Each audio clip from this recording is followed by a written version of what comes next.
Welcome to Child Abuse Awareness with Darlene J. Clark.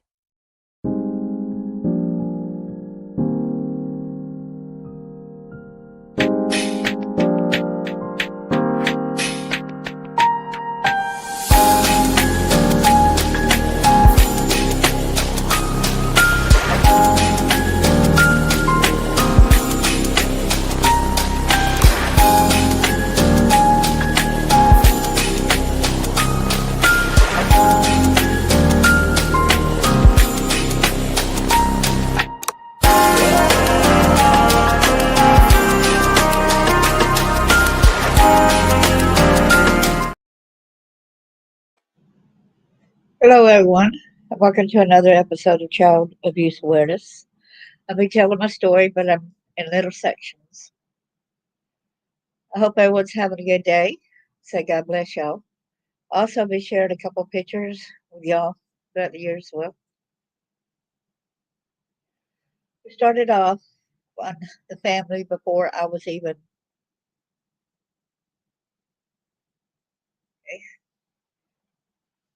thought of. I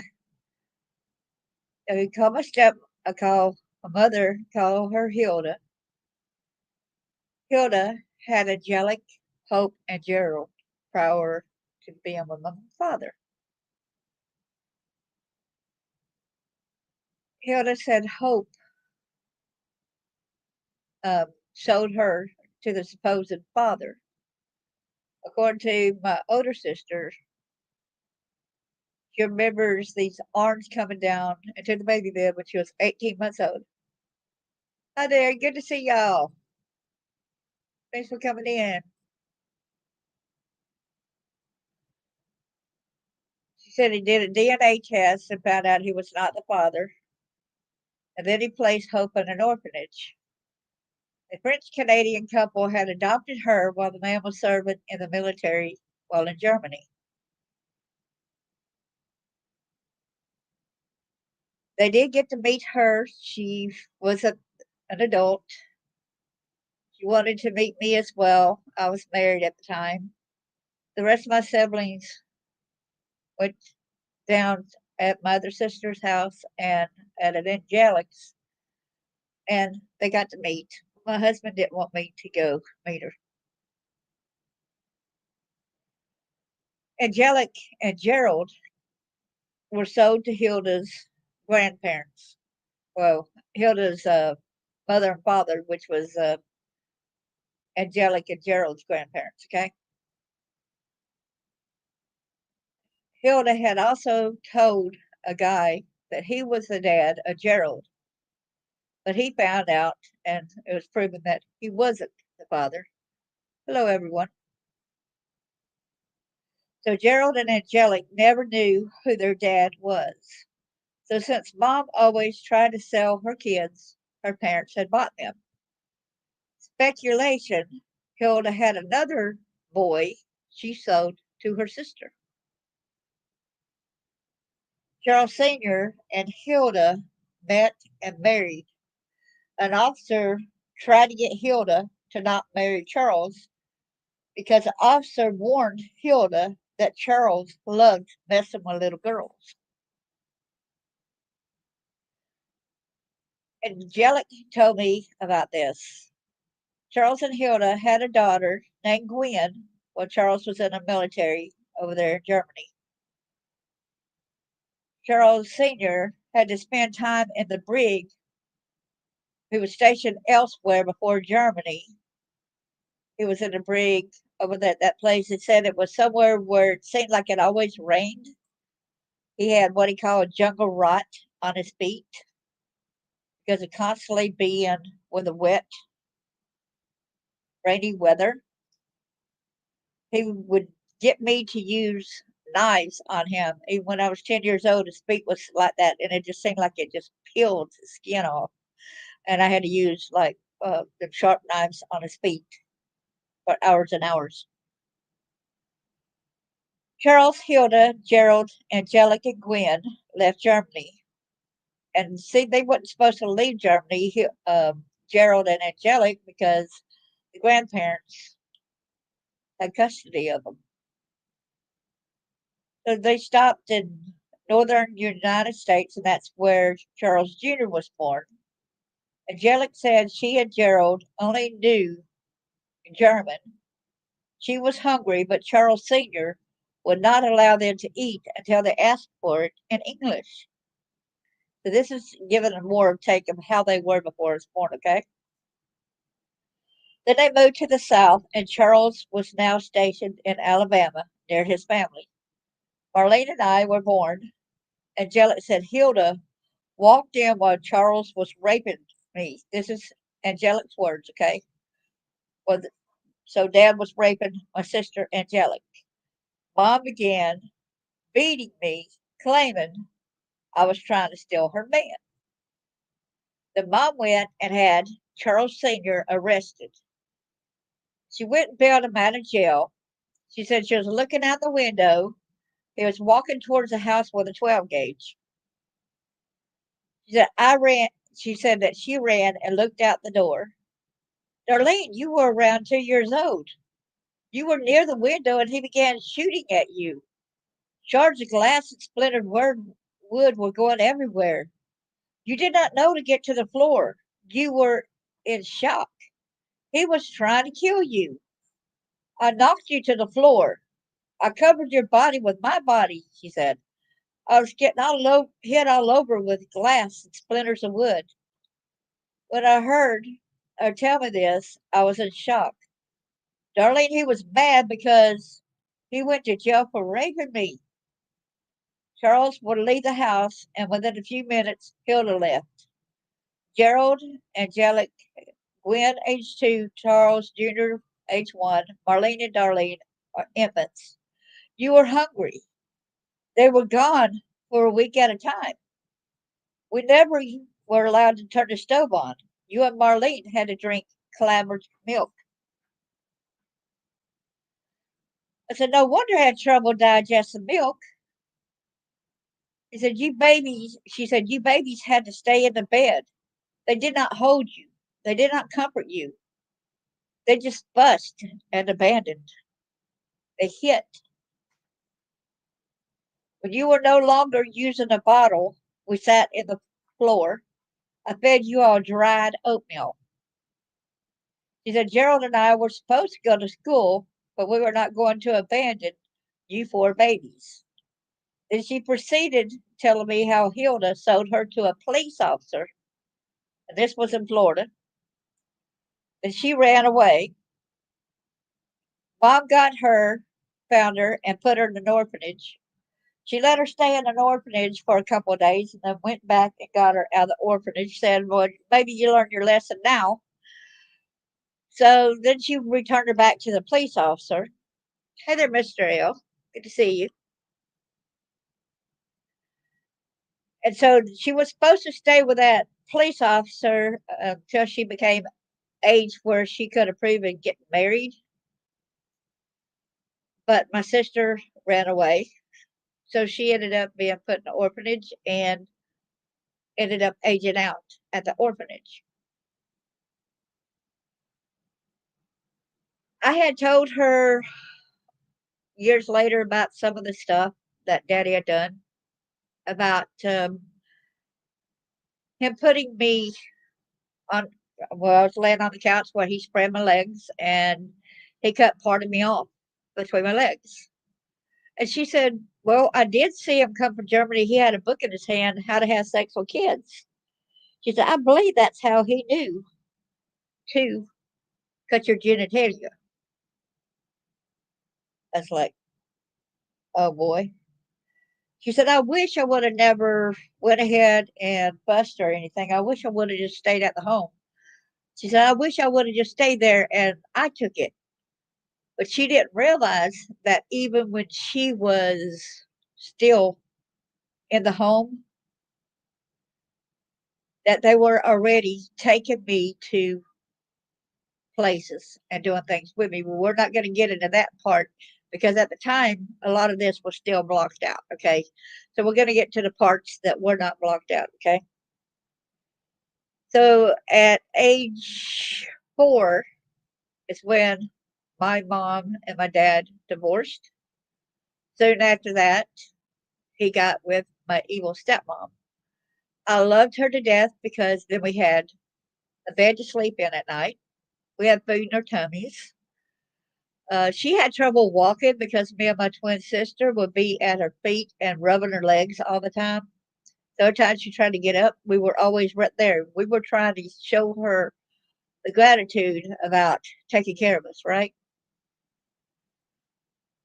And I can remember at age 15, she said, I stopped your temper tantrums when you were age 4 by holding your head down in a sink full of water until you lost consciousness. Hi there, Mr. L. So good to see you. I thought, oh, geez, wow, really? How did I not drown? She said I lost consciousness.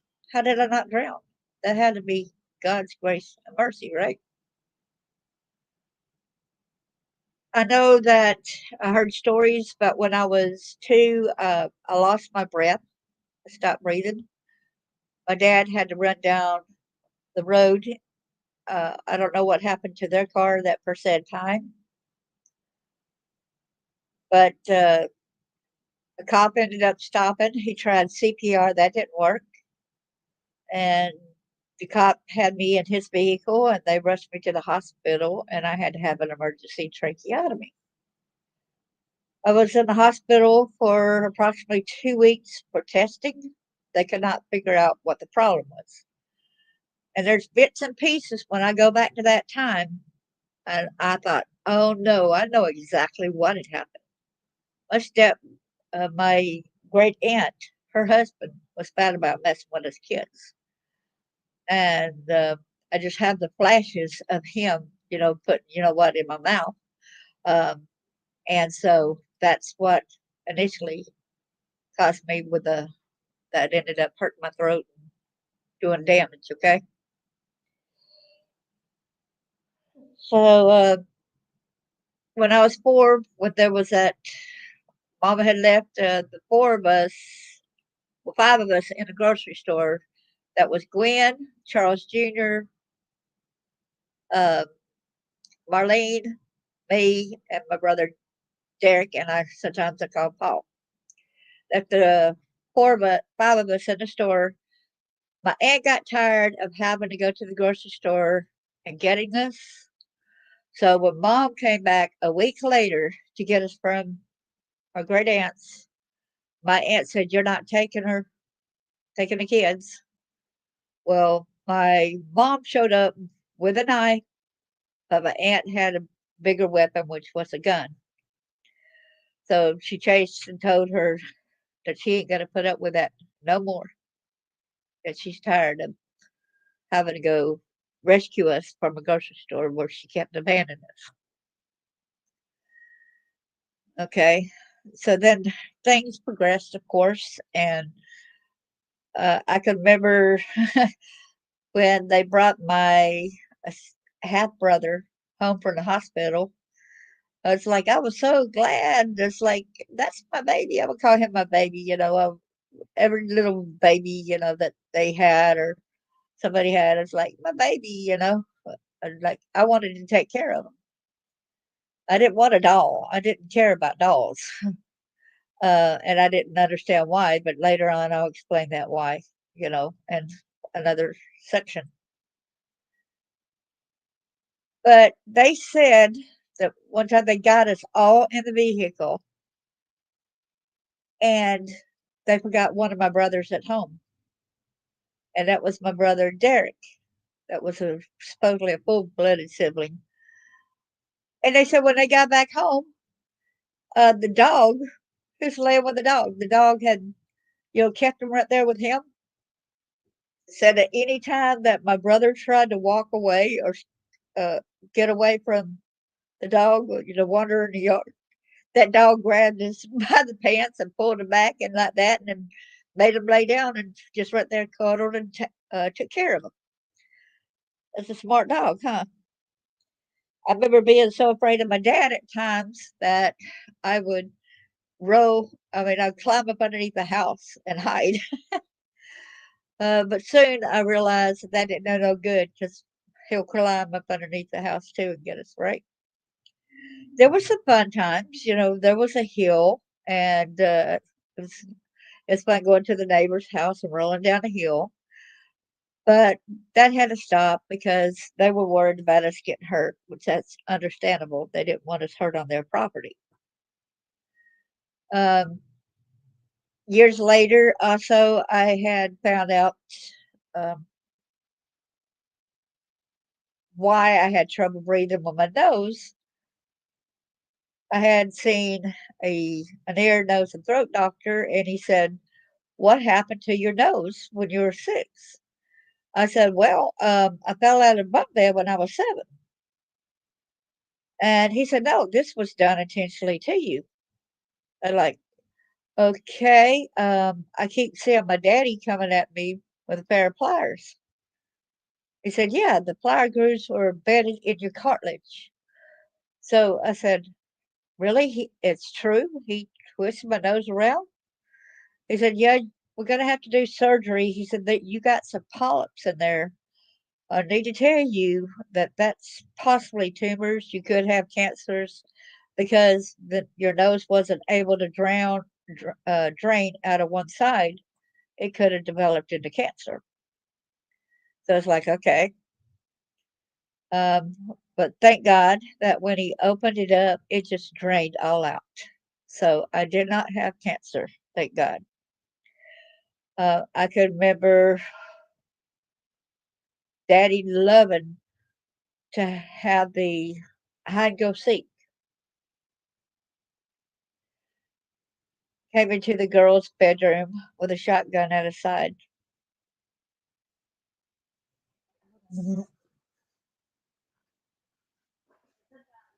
Brings out if I don't have the words right in front of me, go by the gist of this.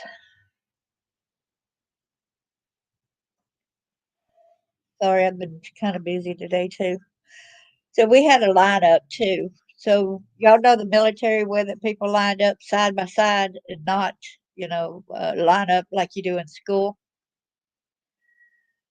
We had to line up that way, and Daddy will start at the beginning of the row, and he would start whipping us, beating us. Well, which one of y'all stole the money? No one was stand board because nobody did it, right? Finally, sometimes my twin sister would stand up and say, "Well, I did it." Then a couple of days later, he would say, "Oh, I'm sorry. I remember I spent the money." But it didn't stop him from doing it over and over again, right? And from the ages 9 to 13, Daddy Charles would summon all of us into a room. He made me step forward. He hit me in my head. Let me show y'all a picture. That's supposed to show y'all some pictures a little bit. So this is about how I looked around that time, okay? He hit me in my head, knocking my 10-year-old body to the floor. He told my siblings, Gerald, about 17 years old, and a kicker of the high school football team, Bart, age 12, Wynn, 12, Charles Jr., 11, May, 11, and Marlene, age 10, to kick me all over my body. I curled my body into a fetal position. As they were kicking me, Dad instructed them to kick me as hard as they could. They circled me, kicking me all at the same time. When they were kicking me, they had to call me fat, stupid, ugly, and retarded. Darlene, you are fat, they yelled. And Dad ordered, kick, kick, kick, kick harder, kick as hard as you can. The sibling said, Darlene, you're so stupid and retarded. Kick, kick, kick. I cannot remember when it stopped or when I even got off the floor. At times I woke up when my Aunt Millie was wiping my face and forehead with a wet cloth. She told everyone I was coming to. My stepmom came in. Sue was so irked at me because while I was unconscious, I had wet the bed.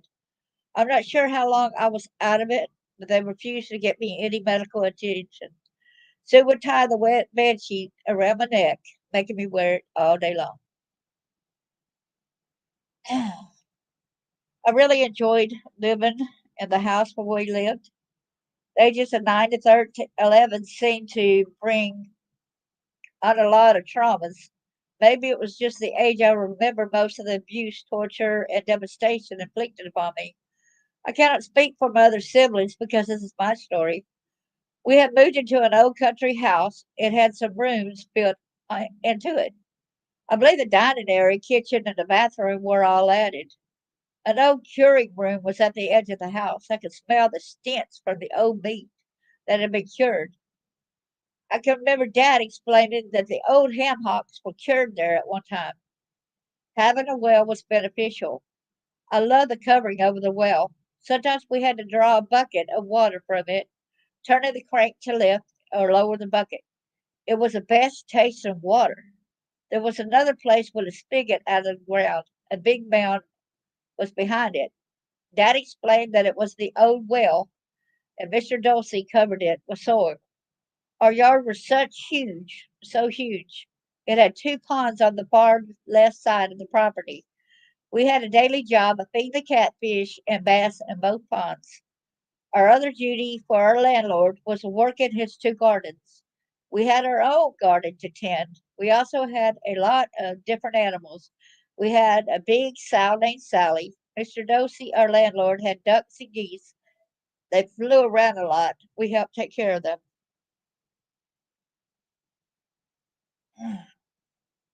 I want to tell y'all that I was not taught about church, about God, even though when I was age 2, we went to a Lutheran church just so that we could be christened, but we were not brought up and taught about God.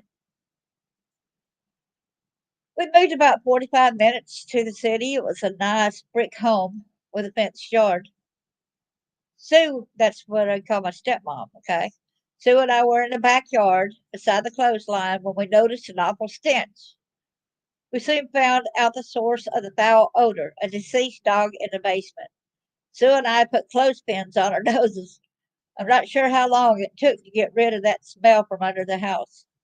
Daddy Charles drove us to church one Sunday morning. The moment my foot hit the gravel in the church parking lot, I felt a strong sensation. I am home. We went to Sunday school classes. I remember seeing a picture of Jesus nailed to the cross. It felt familiar to me for some reason. I was around 8 or 9 years old. The teacher, Mrs. Kelly, started class by asking, "Who knows who that man on the cross is?" I raised my hand.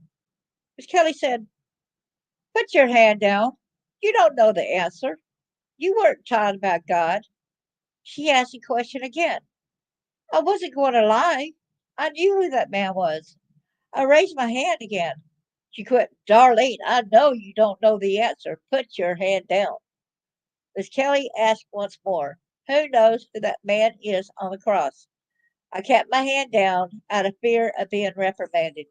I turned around to see if any of the other students had raised their hands. A cute little boy quickly lowered his hand when he saw me looking at him. Miss Kelly, confused, said, "I know a lot of you have been taught. I know you know the answer. So who would tell me who the man on the cross?" I waved my hand enthusiastically. I wanted to show Miss Kelly I know the answer. Miss Kelly sighed as she rolled her eyes. She said, "Okay, Darlene, go ahead. Even though I know you don't know the answer." I proudly exclaimed, "That's Jesus." Miss Kelly's jaw dropped. "Okay, you know that that's Jesus, but you won't know why he's on the cross. Who knows why Jesus is on the cross?" My hand shot up again. Miss Kelly said, "Okay, Darlene, why is Jesus on the cross?" I answered, "Jesus died on the cross to save us from our sins." After Sunday school, I saw Miss Kelly talking with Daddy Charles and Sue about me. Miss Kelly asked how I knew Daddy Charles and Sue. Both said, "We don't know. We didn't teach her. We don't believe she knew all this." We started attending the church, especially and joined Vacation Bible School. Sue began playing the piano, and we children started singing. We performed at other congregations. I was always the child standing closest to the congregation. I never knew why everyone stared at me. Imagine 8 or 9 children singing, and the focus was on me. Years later, I met a Christian artist group at church and spoke to one of the ladies selling their music.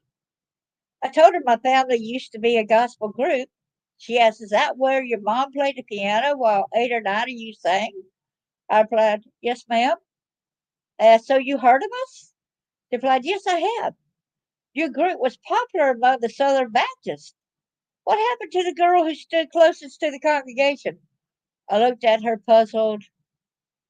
She asked, "It was you, wasn't it?" I said, "Yes, ma'am." "I was always afraid everyone hated me," she replied. "No, everyone loved you. They loved your voice and how you rejoice in God's love. Did your parents ever take the recording deal they were offered for you? They just wanted you." I was shocked. My parents always said everyone hated me, that I was an eyesore and a disgrace. I never heard of any deal. I guess that's when we stopped singing. I was around 9 or 10. I couldn't believe this. It's time I stopped believing my parents' negativity.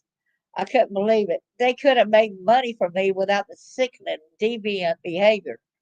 Thank you, God, for giving them another way, Lord. I'm sorry they didn't accept your offer.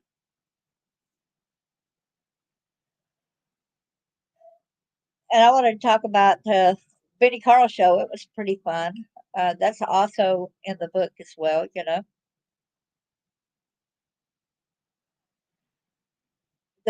Well, y'all know about the bunk bed incidents where I fell out of the bunk and, 7. But that ain't where I got the injury from. It said, remember, my daddy used the pliers. Excuse me. I got a paddling at school. The first time I got a paddling. Uh, Marlene and I began the first grade. We had different teachers. One time, while our classes were lined up in the hallway, my teacher, Mrs. Smith, asked Marlene's teacher, Mrs. Klein, to keep an eye on us for a little while. We were instructed to face forward and not look behind us. Mrs. Klein's class was lined up on the opposite wall.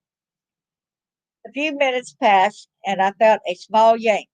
I kept being obedient and didn't turn around. A few minutes later, I felt someone tug my hair. It hurt a little more, but I didn't turn around. A few seconds later, I felt a painful jerk. This time it hurt. Instinctively, I turned my head to see who the culprit was. Mrs. Klein saw me turn my head. She pulled me to the side and began reprimanding me. She quipped, "You think you're better than Marlene. You think you're prettier and smarter." Her words hurt me tremendously. It was a lie. I didn't think I was better than anyone. I just wanted to be happy. I wanted things to stop being so trivial. While I was at school, I believed I would be safe. She further stated, "This paddling is really because you think you're better than Marlene." So she paddled me. I was confused. What did I do so wrong? I had done nothing wrong. Yes, I turned my head. A boy pulled my hair, and yet I was the one in trouble. It was his fault for continually pulling my hair. Didn't she see him do this? She was looking for an excuse just to discipline me. The boy even tried to speak up, but she refused to let him talk. Mrs. Smith came back and asked, "How were my kids?" "I know they were good. I have good students." Mrs. Klein smugly stated, "I told everyone to face forward and do not turn around. I paddled Darlene because she turned around and looked behind her." I withdrew. My safe place was now unsafe. I stopped smiling. I started to hide my face even from Mrs. Smith. I used to smile at everyone, but Mrs. Klein's reprimand cut me to my core. A day or two passed, and I was still withdrawn. Mrs. Smith pulled out a chair and sat beside me. She goes, "You are different since Mrs. Klein paddled you. What did she say to you?" I knew Mrs. Smith truly cared, but I was afraid to tell her. Telling an adult about another adult treating you badly has severe repercussions. She lovingly and confidently said, "You'll be okay. No one will hurt you." I felt like I needed to tell her, even though I was petrified of the consequences. My body was trembling as I answered. Mrs. Klein said she was not paddling me for turning around. Mrs. Smith had a concerned look. I fearfully added, she said she was paddling me because I thought I was better than Marlene. She also accused me of thinking I was prettier and a smarter twin. Maybe I did smile when people gave me compliments, but I did not think I was better than Marlene. Mrs. Smith hugged me as she comfortingly said, it's not like you at all to think you're better than anyone else.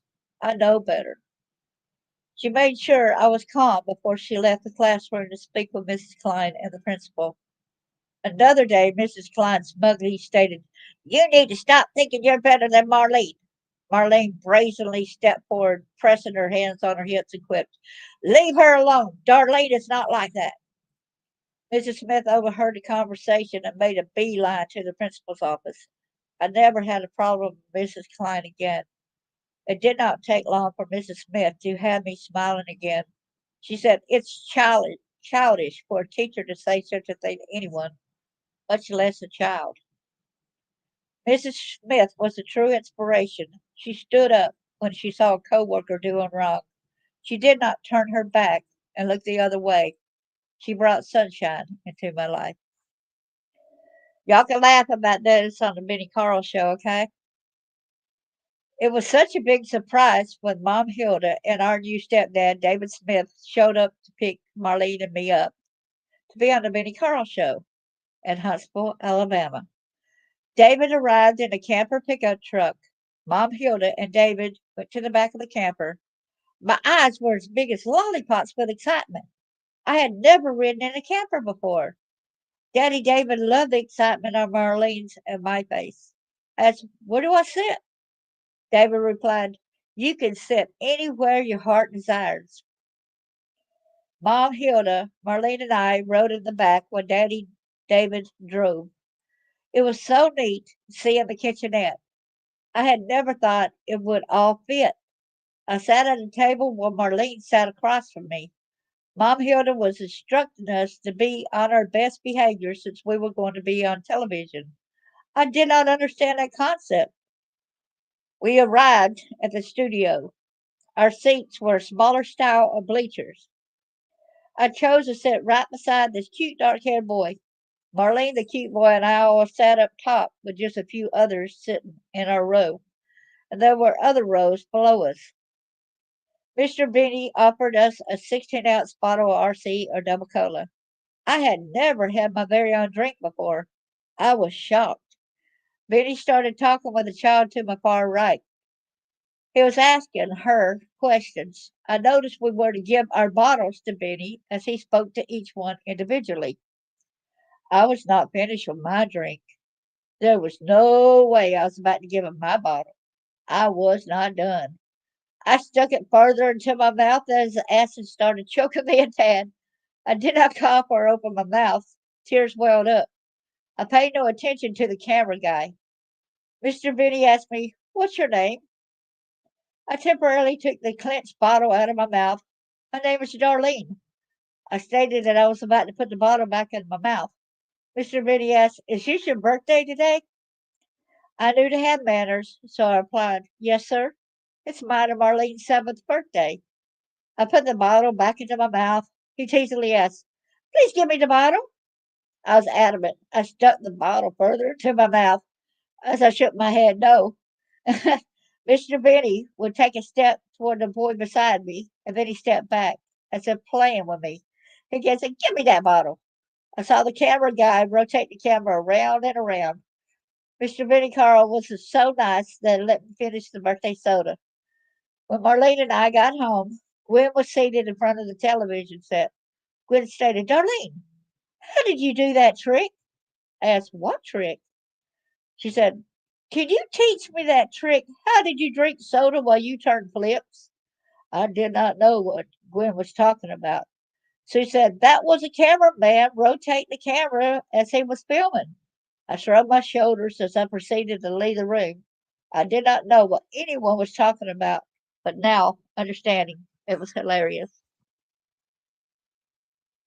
Hey there, Christy. Good to see you. You said that's a picture of me when I was 8 years old. Let me go to another picture now, I guess. Here's a picture. Okay, let's go to this one. I was a 10-year old in this picture. I was at the circus. My mom came and picked us up and took us. I was happy in that picture. And there's where right and left, right? I kept picking everything up with my left hand. It infuriated Sue. She screamed, "Women are not left handed, they are only right handed." At dinner, I picked up my fork with my left hand. It felt so natural. She looked so irate. She could have thrown darts at me with her eyes. She roared, "Put your fork down and do it right." I thought I was doing it right. Here I am, 9 years old. So why is she only now correcting this after I've been in school for years? I did what felt natural and picked up my fork with my left hand again. It was difficult not to. She stood up from her chair, ran over, and tightly grabbed my right hand, forcing me to pick up the fork. She jammed the food into my mouth. Oh my! It hurt tremendously when some of the fork prongs jabbed into my lips, my tongue, and the side of my mouth. Tears began to well up in my eyes, but I knew better than to let Sue see me cry. Otherwise, she'll spank me, saying, "I'll give you something to cry about." A few days later, Sue told me that May was bringing home a boyfriend, Philip, to have dinner with us. May was my stepsister, a year older than me. Dinner time came, and I was the only one not eating. I watched Sue as she glared at me, waiting to see which hand I would use to pick up the fork. I trembled with fear, in fear, replaying Sue's earlier threats. She had yelled, "You best follow the rules and not use your left hand to pick your fork or even your drink. I'll spank you if company or not." I took a deep breath and slowly moved my hand to the fork as Sue glared at me with fury. I did it. I used my right hand. Sue will leave me alone for now. Thank you, God. May's boyfriend Philip asked, "Darlene, why weren't you eating earlier?" I knew better than to answer. He noticed me shaking while staring at my stepmother. She was seething as she gawked back at me. Philip said, "You seem like you're beating a lot. You seem scared to move." Inside I thought, "Uh-oh, I'm in trouble." But Sue laughed and said, "She's just shy." Philip replied, "I don't think so. I'm leaving after dinner. I don't want to see any of you except Darlene. It's clear you treat her badly." He was very intuitive for a 10-year-old boy. He never came back. We moved again soon after that.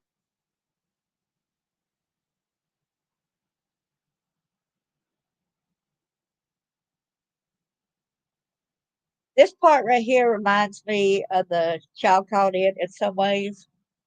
It's about the meal times. So our daddy Charles called us a dinner table. Back then, we ate at a kitchen table. We did not take our food to the living room as we do today. The table was the only spot to eat unless we had a picnic or ate bologna sandwiches. We usually ate sandwiches when we went to the park to play ball. There were 9 children and 2 adults, so we kids had picnic benches as our chairs at the table. We had our plate of food, but we all had to pass around the same glass of sweet iced tea.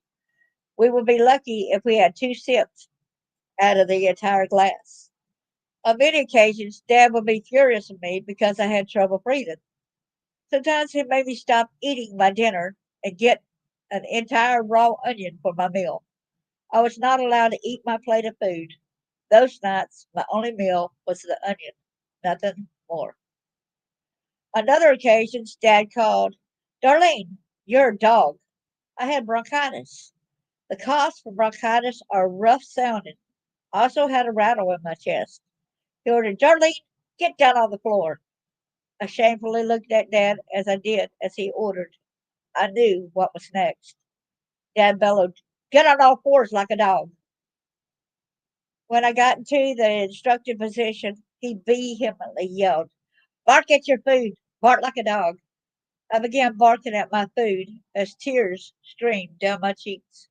Dad said, "That's not good enough. Sound like a dog. Bark loudly." Daddy Charles was so mean, he exclaimed, "Bark at your food that is on the floor." I was so humiliated.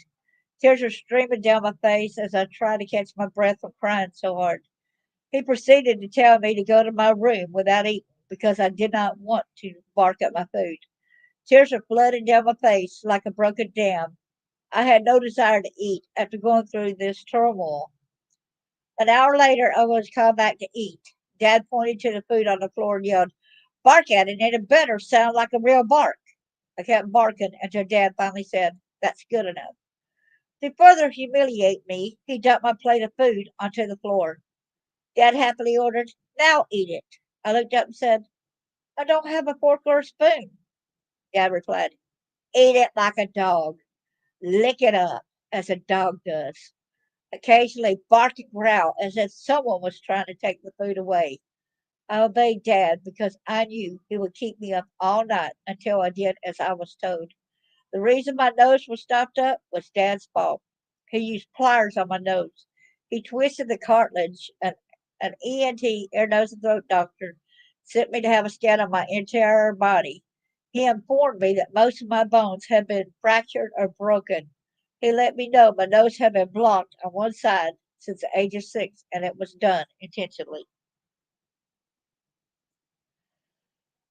This next one is about Steve Normandy. He was my grandma's brother, the boy.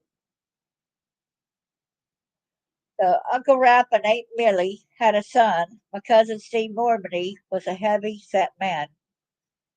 His body structure was one like Santa Claus. He had a lazy eye. He was a grown man. When I was about 10 years old, I wondered why I feared him. To my dismay, I found out why. Steve still lived with his parents, my great uncle and great aunt. He was in his 30s, okay? There was neither an indoor bathroom nor running water. I used to love wandering outside looking for fossils. They seemed to surround the small shack. There was a lot of junk that stayed outside in which they tried to sell. As I was wandering around, Steve approached me. He grabbed me and started a game by swinging me in between his legs and back up. At first, it was fun. It made it feel weird when he started sliding me on his body. First, his belly touched me. I said, "This is not funny anymore. Please stop." He kept swinging me as he glided my body down his private area. "Please let me go." I knew Dad, my stepmom Sue, my uncle and aunt and siblings were around somewhere. Steve jerked my arm as he dragged me into the back door of the small shack. His body language told me I had better do as he said or else. I was too scared to yell. Everything was happening quickly. He pushed me onto the bed as he gripped my right arm. Steve fumbled with his buckle feverishly as he pulled his pants down. Dad started calling my name. Steve was trying to pull my panties down as he exposed his manhood. It scared me. Do I yell? What should I do? Finally, after Dad yelled, "You better come now," my cousin reluctantly let go of me. I was shaking nervously as I bolted out the bedroom door. I rushed, afraid Dad and Sue were going to discipline me since I did not come right away. I pushed the front door of the doors as the door springs made a screeching noise. I was shaking so badly. I took a deep breath as I climbed into the rear of the van. Then we left. I think my dad was about to ask me questions, but Sue told him I was nervous and to let me calm down. She matter of factly whispered, "You can tell Steve tried to do something to Darlene." They knew, but they did nothing. Hey there, Taylor. Good to see you. Thanks for coming in. So that's the second picture. So I'll show y'all. We're going to the next picture. So I'm sharing y'all with some of this, okay? And here's after I moved to Florida. So this was sixth grade graduation. That's was that one. Y'all heard me talk a lot of times in Dad's version of Hide Go Seek, and the reason why I'm reading it because it's better for me to read it because it's kind of hard. I might leave some things out and have to go back. Oh, okay. It's always interesting. I hope so, there's justice that comes out of that case, in Summer Wells' case. I feel sorry for whatever she had to endure, right? It says, warning, this will be hard to read and understand. It's in my book, y'all. Okay. Born to Live in Hell 2.0 at Amazon. It was difficult living it, but validates that God was watching out for me. Although cruelty had briefly stopped, my life was spared. When I was 10 years old, my dad came into the girls' bedroom. We all shared a bedroom, as did the boys. Daddy Charles walked in with a 12 gauge shotgun wielded at his side. I thought, oh no, here we go again. Dad said, who's ready for hide and seek? If I see any of you, I'll shoot at you. I thought one day someone is going to get killed. I believe Dad would cover it up by claiming it was an accident. I shot a squirrel or another animal, but Darlene got in the way. That sort of excuse. We all ran and hid. I wasn't sure where everyone else hid. I often wondered where they hid because they did so well. I ran and hid in the garden behind a hardened dirt mound. Dad was chasing Sue around the house while shooting into the air. Sue was laughing gleefully as he chased her and fired his 12 gauge upwards. I felt safe for a moment. It grew deathly quiet. I wondered where Dad was. I wondered if he was close to me. I prayed he got his mind on something else so this crazy deadly game would end. I looked up from behind the hard dirt pile. I didn't see Dad. I drew in a deep breath and laid my head down on the ground. My heart was racing wildly. I was so thankful he wasn't around. I was thankful hadn't spotted me. He always found me first. A few moments passed, feeling like an eternity. I decided to look up to see if Dad was around. Oh, no, Lord, please protect me. Dad saw me. He turned towards me and pointed the shotgun in my direction. I prayed hard. I knew I was dead. The next thing I remember, the dirt went all over my body. I was shaking fearfully. After the dust settled, I noticed a rock right in front of my face. The dirt had covered it. The rock saved my life. I knew God was protecting me. Oh no, he's reloading and coming in my direction. It felt like everything was in slow motion. Dad was still approaching me while reloading his 12 gauge shotgun. I knew I was dead. Something told me not to run. The inner voice instructed me to look him right in the eyes while approaching him. So I stood up and did as I was guided. I couldn't feel my legs or feet under me. I felt as if I were floating. It felt like something around me was protecting me. I kept thinking, do not turn and run. That's what he wants you to do, so he can shoot you in the back. There was nothing to hide behind anyway. I kept walking toward him, staring into his eyes. I felt no matter what, I was dead. I felt I would be shot regardless. I walked up to him and he cursed and said, I wanted you to run so I could shoot you in the back.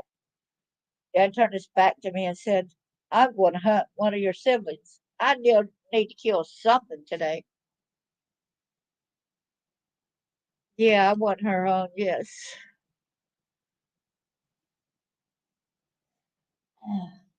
I was scared and shaking all over. Dad turned his back towards me. A few seconds later, he tackled me. He forced me to have sex with him. At least the other kids were safe for the moment. The craziness ended briefly. And of course, a lot of times we got into the vehicle and we're not supposed to talk or anything. Our main form of transportation was a van. The only two seats in the van were the driver's and passenger seats. The passenger seat was from a John Deere tractor. We children had to sit on the floor. We had to take care of several gardens. We had one for our family. The main vegetables we planted were tomatoes, potatoes, green beans, purple whole peas, butter peas, squash, corn, and okra. We also had animals. We had turkeys, ducks, chickens, pigs, and three cats. As I indicated earlier, We also took care of our landlord, Mr. Gatlin's, I also called her Mr. Dulcie, 2 ponds. We fed the fish daily. We had 2 other gardens we worked on. He had giant sunflowers to deter birds away from his corn crop. As he turned toward from our driveway, he bellowed out, "Who's talking?"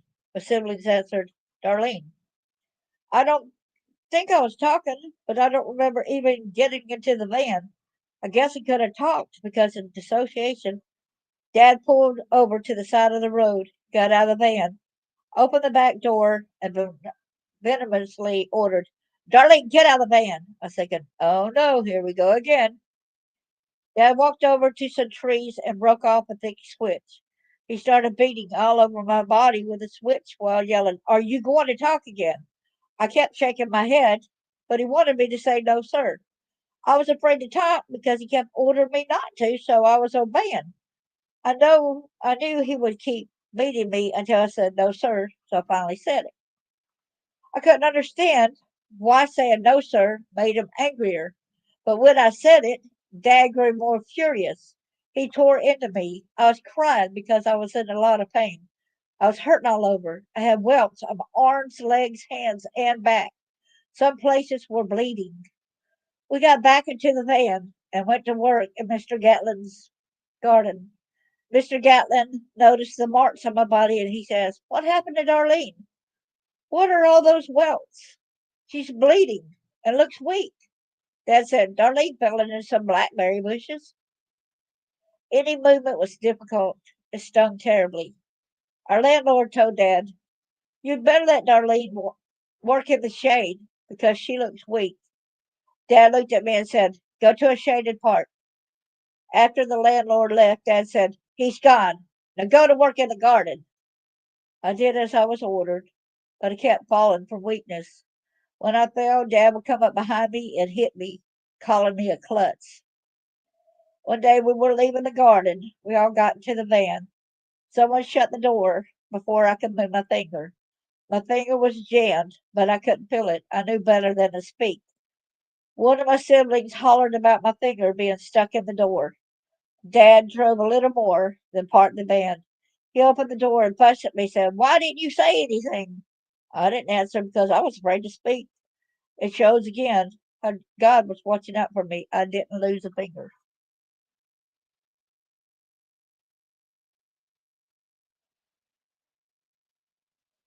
And then next, I talked about being a Christian. Then I spoke about the outbreak of tornadoes, and that was like tornadoes went on for I guess about 5 states. And then my tween years, this is where I got 2 problems in the 5th grade. So Mrs. Weaver was my 5th grade homeroom and English teacher. She was an inspiration to me. The way she viewed life was that her glass was always half full. She had a unique way of teaching. It was never boring, but this is coming from someone who loved English. Sometimes she tested our reading skills. I was scared when it was my turn. Mrs. Weaver had a chair she moved to sit in front of the person as he or she read. I was surprised when she said, "Darlene is the best reader in the class." Darlene pauses perfectly after the commas and the periods at the end of the sentences. She also uses the proper pronunciations. I wish I still did, right? I hung my head with embarrassment, but also with pride. Mrs. Weaver's teaching style was different from any teacher I ever had. She had a board game for every story we read. It was interesting to see what she would come up with next time. Mrs. Weaver was great at giving compliments to all her students. In my opinion, her qualities made her a positive role model. The Mrs. Collier was my 5th grade science teacher. I did not know science could be so interesting. Learning about prisms and colors how it appears on a rainbow was fascinating. Understanding the names of tools in the laboratory, such as flask and vials, and how they are used made me love science. Mrs. Collier's personality was not endearing as Mrs. Weaver's. For some reason, one classmate was always late. She did not let him give an explanation or a letter from his parents. She just paddled him every day. Mrs. Collier paddled him. I felt so bad for my classmate. I knew that some of his family owned a convenience store, so I imagined he had to wait on a ride from someone, although he was late. He may have had a good reason. It may not have been his fault. It was horrible. She would continually paddle him. One day, Miss Collier came into the room stating, "Whoever doesn't have their homework will get a paddling." Marlene tapped me on my shoulder and she whispered, "Darlene, I don't have my homework." "Did you do your homework?" I whispered. "You don't always do my homework." I turned around and my homework was gone. Miss Collier asked, "Who doesn't have their homework?" I sheepishly raised my hand. Miss Collier asked, "Why don't you have it?" I replied, "I think Marlene took my homework. She asked me if I had mine because she didn't do her homework." Miss Collier replied, "Well, you shouldn't have had your hand. You should have had your hands on it the whole time. Stand up so I can paddle you." Instead of her asking my sister and getting it from her, instead I was paddled. Hi, Carlene. So I was paddled instead. Boy, I was mad at Marlene for stealing my homework. I did not feel it's right for me to get in trouble while Marlene was the guilty one. I felt so mistreated. I began to dislike anything to do with science. Prisms, colors, tools, and laboratories no longer interested me. Now, this next teacher, he was also our Sunday school teacher at church, okay? So, Mr. Chevy was my fifth grade study hall teacher and coach until we got a female coach for the girls. He was my Sunday school teacher at church, too. I had always enjoyed going to church to learn and understand God's commandments and Bible stories. I usually love raising my hand. One day in study hall, Mr. Chevy said, "I will not be here tomorrow. There will be a substitute teacher. She'll be taking names in case of any of you do something wrong." The next day, the substitute teacher sat nervously as she begged some of the students to stop misbehaving. They just laughed at her. Sadly, I hung my head from being ashamed of how my fellow classmates treated their teacher. The next day, Coach Chevy returned. He said, "I heard most of you were bad. Let's go to the gymnasium." We all lined up as we followed Coach Chevy's to our discipline. There was a stage where people could perform or get awards. Usually, people go to the stage to receive their diplomas. We had to go on stage for paddling. If the coach felt like you were not misbehaving, he gave you one spank with a paddle. If he felt you were possibly were bad, he gave you two spanks with a paddle.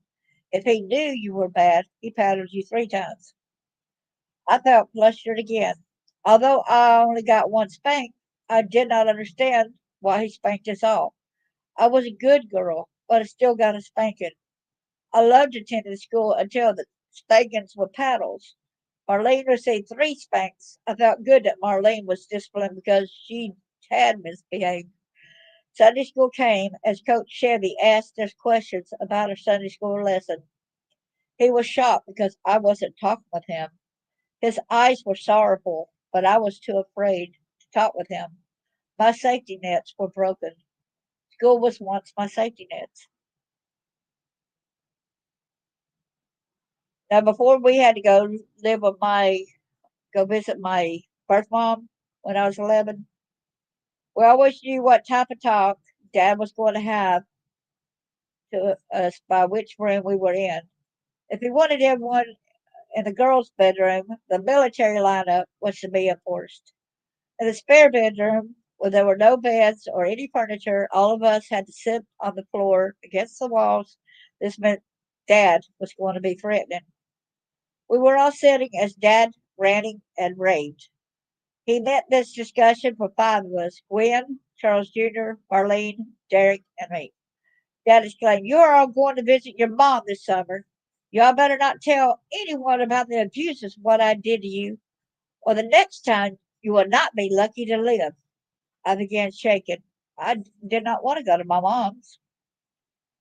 So no matter how much he threatened me, I still rather live with him than my mom, okay?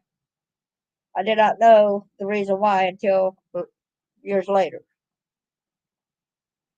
So now we arrived at Mom Hilda's and Daddy LC's little two-bedroom shack and Daddy LC's Ford Galaxy 500.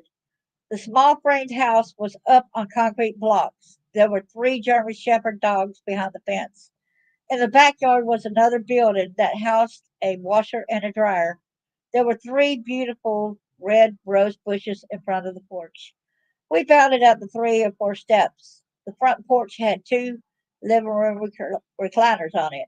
We asked if we could go inside. We dared not open the door until we were given permission.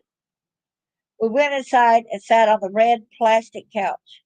The living room looked cozy with a small fireplace. Daddy Elsie's and Mom Hilda's bedroom was to the right of the living room. The living room was attached to the kitchen. The small hall had two doors, one for the bathroom and one for the other bedroom. Of course, we 5 kids could not all fit into the bedroom. Gwen and Marlene told Mom Hilda about the abuse we had endured. I wanted them to hush. I did not trust Hilda for some reason. Our social worker kept coming and talking with me at Mom Hilda's and Daddy Elsie's place.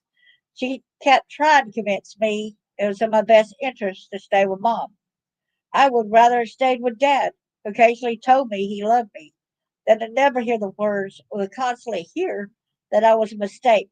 I thought it was weird to see Mom only twice in the 6 or 7 years since the divorce. Hilda might have sent one letter in 4 years. I could not remember at the time why I was so afraid of her, but now, at the therapy, I know why I disliked her so much. Anyway, Mom and Daddy LC won the custody case. We arrived home, and Daddy LC said, "Let's go celebrate the victory." So, y'all keep this in line and keep this in tow. This is something that, could put me in danger and exposing, but I feel like it's very important, okay? This part right here. We all climbed back into the Galaxy 500, but Daddy LC said, "Darlene, get out of the car. You cannot go. The rest of the kids can go. You are not related to any of them, not even blood related." I thought this was strange since I was supposedly a twin. Since Mom was listed as my birth mom on my birth certificate, I'd always heard there were that were 4 full-blooded siblings. Daddy LC told me to go to the neighbors and beg for food. They left. They ate out and had a nice chicken dinner. I went to my friend's house down the road. I did not mention food. I was so hungry. My stomach would not stop growling and hurting, but I did not want them to think I was there to beg for food. I would rather go hungry. My family got back and said the dinner was good. They were all full. They asked me what I ate. I said my friend had already eaten and I did not eat anything. Daddy LC replied, "I guess you could maybe eat tomorrow." I wanted to cry so badly. I knew it's not okay to ever show emotions. I did get close to him at times. He wanted me on the front porch drinking a Coke 45 with him. He would ask me if I wanted one. Finally, I said I did. I drank one with him. We were the best buds if I drank. I did not like that so much. I was only 11 years old. Most of the times I ate, I had to sneak inside and fix myself a condiment sandwich. And that was mayonnaise, ketchup, salt, pepper sandwiches. And here's about Angelic. I got to see her again. She was put in an orphanage, like I said, and this was the first time seeing her again since I was 4 years old. Angelic was one of my older siblings. We had the same mother, supposedly Hilda. Angelic, and I'm saying supposedly because y'all just heard that my stepdad said that's not I'm not blood related to none of them, so I just say my supposed family now, okay? Angelic was not in our household after I was 4 years old. I often wondered where she went. Where was my sister, whom I considered a mother figure? I considered angelic this because she was the one who took care of us. She would skip school to watch over us because Mom Hilda and Daddy Charles were not home. After I became an adult, I spoke with Angelic about the past. She never thought that Charles would inflict pain on his own children. However, she knew how horrible and nightmarish he was with her. I do not care if this person's birth parent or not. An adult who is raising a child should protect the child, not harm or use them for self gratification. I was able to see Angelic again when I was 11. I wanted an etch a sketch for Christmas. I was so happy when I unwrapped the gift from her. I never had a good Christmas until then. My heart was filled with sorrow when Mom Hilda gave me a tiny glass of bubble bath and a doll about 3 inches tall. It was the ugliest doll I had ever seen. Mom Hilda commented, "This doll looks just like you." This saddened me. This was a sad doll. She had a tear stained cheeks. It was stained brown. I wonder how Mom Hilda could say I resembled that.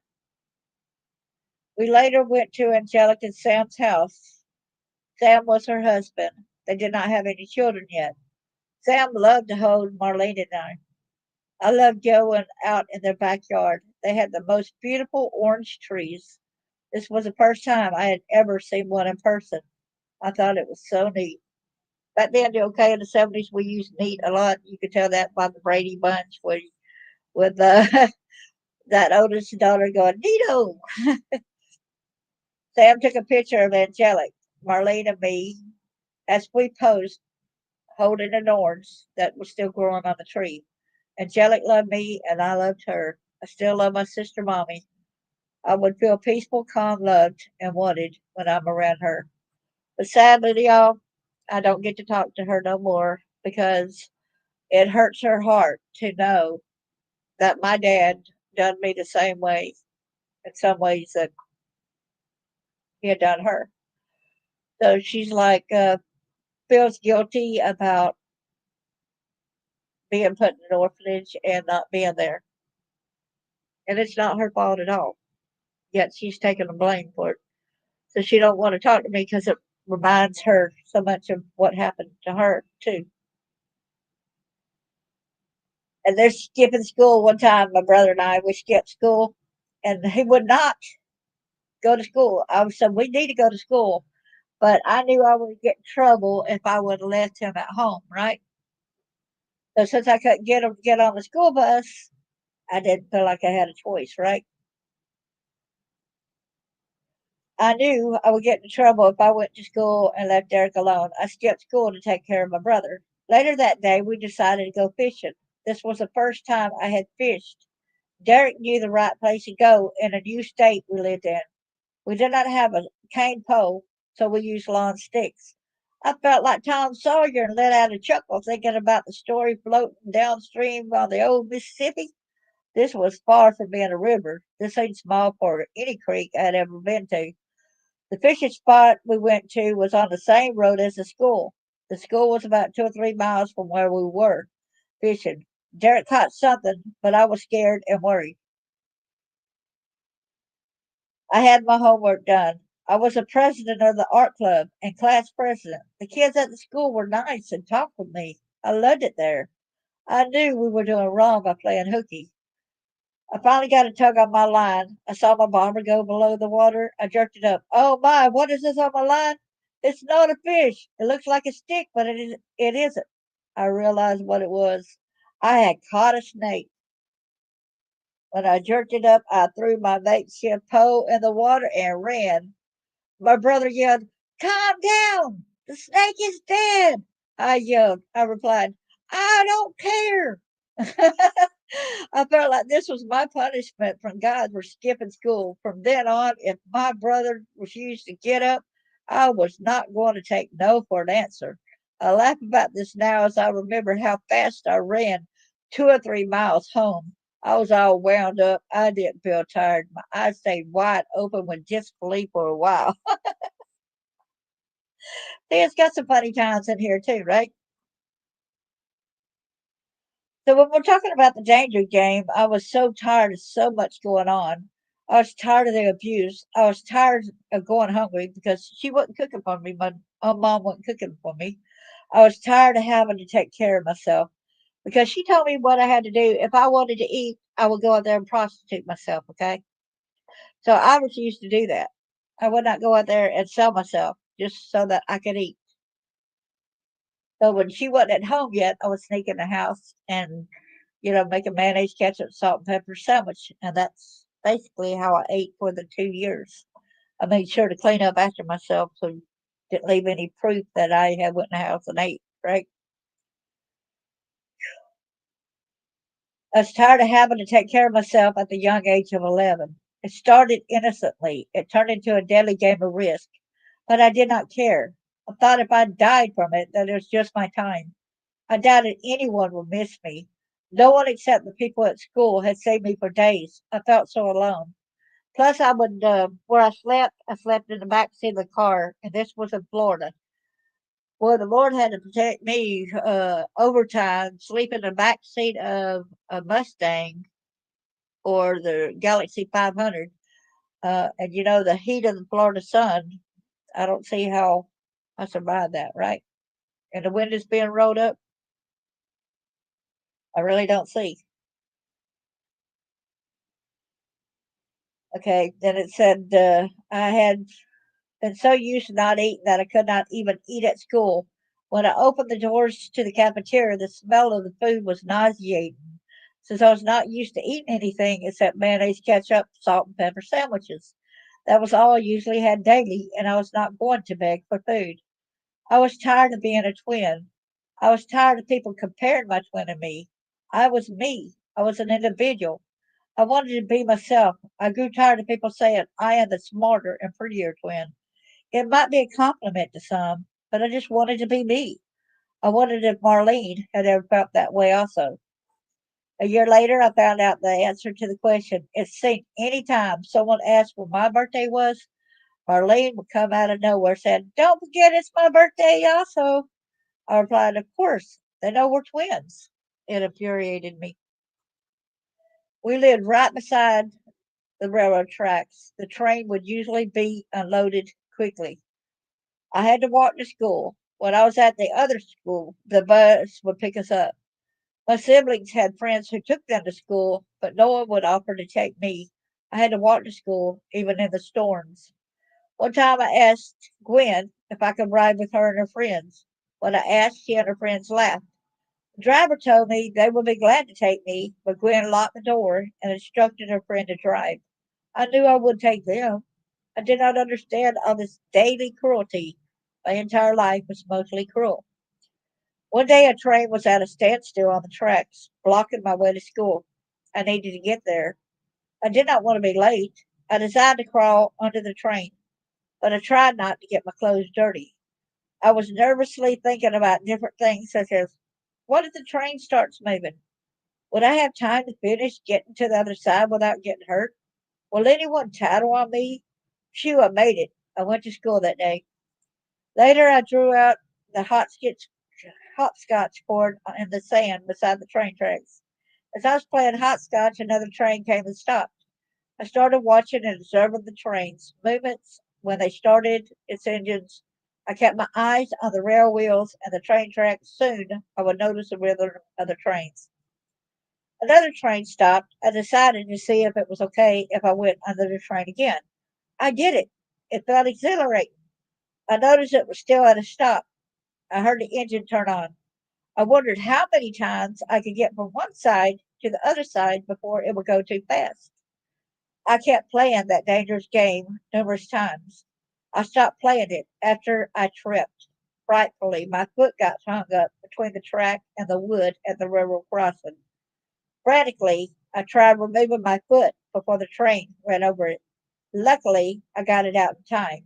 My shoe was still stuck between the rail and the wood. I quickly retrieved my shoe. I fled away from the train. I knew how lucky I was to escape an injury when I played this foolish game. I found out years later a neighbor told Mom Hilda about me repeatedly going back and forth under the trains, even when they began to move. Hilda informed her that it was okay. She was tired of me anyway. I laughed about it. I never wanted to live with her anyway. At the time, I did not understand why I was apprehensive towards her. It did not take long for me to understand my reasoning. I had more pride in myself than succumbing to Hilda's wishes. When push came to shove, I cared. I stopped it. I knew I had to like me for me. I knew when I grew up, I knew how I would love to treat my kids. I would daydream about having kids, taking care of them and their needs. At 3 and 4 years old, I would hold them, kiss their cuts and ouchies, comfort them when they had a nightmare. Finally, and most importantly, I would listen to them. By doing this, my children would know they mattered and their needs would be met. And this was my sister's boyfriend, and this was before I even realized about the sexual abuse. This is just little incidences that it wasn't covered up and blocked. Okay, so this is my sister Gwen's boyfriend. Angelic and her husband came to visit us. They had lived in St. Petersburg, and we lived in a little town called Greensboro, Florida. It was always a treat when she visited. Always loved being around her. When we were visiting, Gwen and Travis went to investigate an empty house to see how the rooms looked. When they came back, I wanted to see it for myself. Travis volunteered to go with me in case I was too short to see the rooms inside. He would lift me if needed. I could see inside the spacious rooms. I remember the short set I was wearing. My shorts were blue plaid. The light blue t-shirt matched perfectly. After I viewed the last room, he started playing with my shorts. I fought, but Travis was stronger than me. He undid my shorts hurriedly and proceeded to lick me. I kept trying to push him away, but regrettably he won. I saw my stepdad, Daddy LC, going to the garage behind our house. I wanted to scream, but I feared Travis might hurt or kill me, and I was afraid that Daddy LC would kill me. He was on probation for murder. He was still 26 years probation. Gwen rounded the corner and saw her boyfriend doing this to me. She shouted angrily, I'm going to tell. Travis ran after her. I was petrified, so I hid in the cow pasture in front of our house. Eventually, I decided to go inside. I was afraid of what might happen, but I sighed in relief when I realized Gwen hadn't told anyone. I'm glad I got to go back and visit my sister, Angelica. You see how it was really that other guy's fault, and then we still get the pattern of feeling like it's partly our fault. Have y'all noticed that that's a trend? Well, so a couple years passed, and I got to go back and move with my dad. I was 14. Daddy LC drove Marlene, Charles Jr., and I to meet Dad in between where we lived with Mom Hilda. That happened to be, mm, ironically, it's the same town, Prattville, Alabama, in which he died that following. So this was June 1976, and he died December 2nd, 1976, in the same city, Prattville, Alabama. So it was a uh, pleasant surprise. Their behavior had improved immensely. They had moved from where we lived with them last. Dad and Sue still had the same jobs. Things seemed strange at the new place we were living in. We lived beside an old shack. We did not have as many animals we did before the move to Mom Hilda's and Daddy LC's place. We had chickens, ducks, dogs, and some stray cats. I could not believe it. Dad was not shooting these animals. He fixed peace. He did not make me bark at my food anymore. We sat down at the table like a normal family. A lot changed for the better. We had our own drinks with our meals. There was laughter and smiles. It was very nice. We had a lot to do because Gerald was getting married in a few days. Gerald's wedding was outside. It was beautiful. The bridal arch was adorned with beautiful white flowers. It started to sprinkle, but the rain never came down heavily, so the wedding still occurred outside. When school began, we were the only Caucasians on the school bus. Our driver told us to sit up front, and I loved his name. His name was Mr. Love. I mean, really, in real life, his name was Mr. Love. Our driver told us to sit in front to be sure no one bothered us. He was a nice man, although he was a different race. I grew up in a time where racism was a big issue. I never downed anyone. I knew God loved us all. I used him as an example to love others. I learned to not judge by the color of one's skin. I empathized with African Americans, how they must have felt while being discriminated against. And here's a sad story about when my dad, okay? It was a cold November night of the same year we came back to Daddy Charles and Sue's house. And this is something very imperative right here, okay? That's Daddy had a secret, but he was supposed to tell me when he came back, but he didn't get to come back. So y'all pay very attention to the clues here, okay? I was not feeling well. I had bronchial pneumonia again. Dad told Sue to go take the other kids to church. He was going to stay home and take care of me. He lit a fire in the fireplace. It was very hot in the house. He covered me with blankets, trying to knock my fever out. He made some peanut brittle, and if y'all know when you make peanut brittle, it's a lot of hours. And usually, that church on a Wednesday night is an hour long. So my stepmom and them should have already been back home. So that was kind of weird in that sense too. Um, he made some peanut brittle. He came back into the living room, offered me some of the freshly cooked candy. He said, I sent Sue to church because I had something very important to tell you.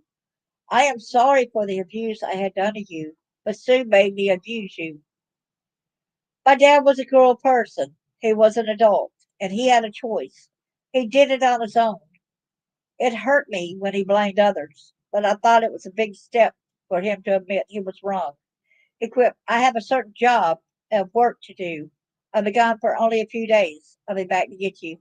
Y'all see how he blamed my stepmom, but see, he abused me basically since birth, and my stepmom was nowhere in the picture then, right? 2 years old, 4 years old, all that stuff. My stepmom wasn't in the picture then. So it wasn't her fault, it was his.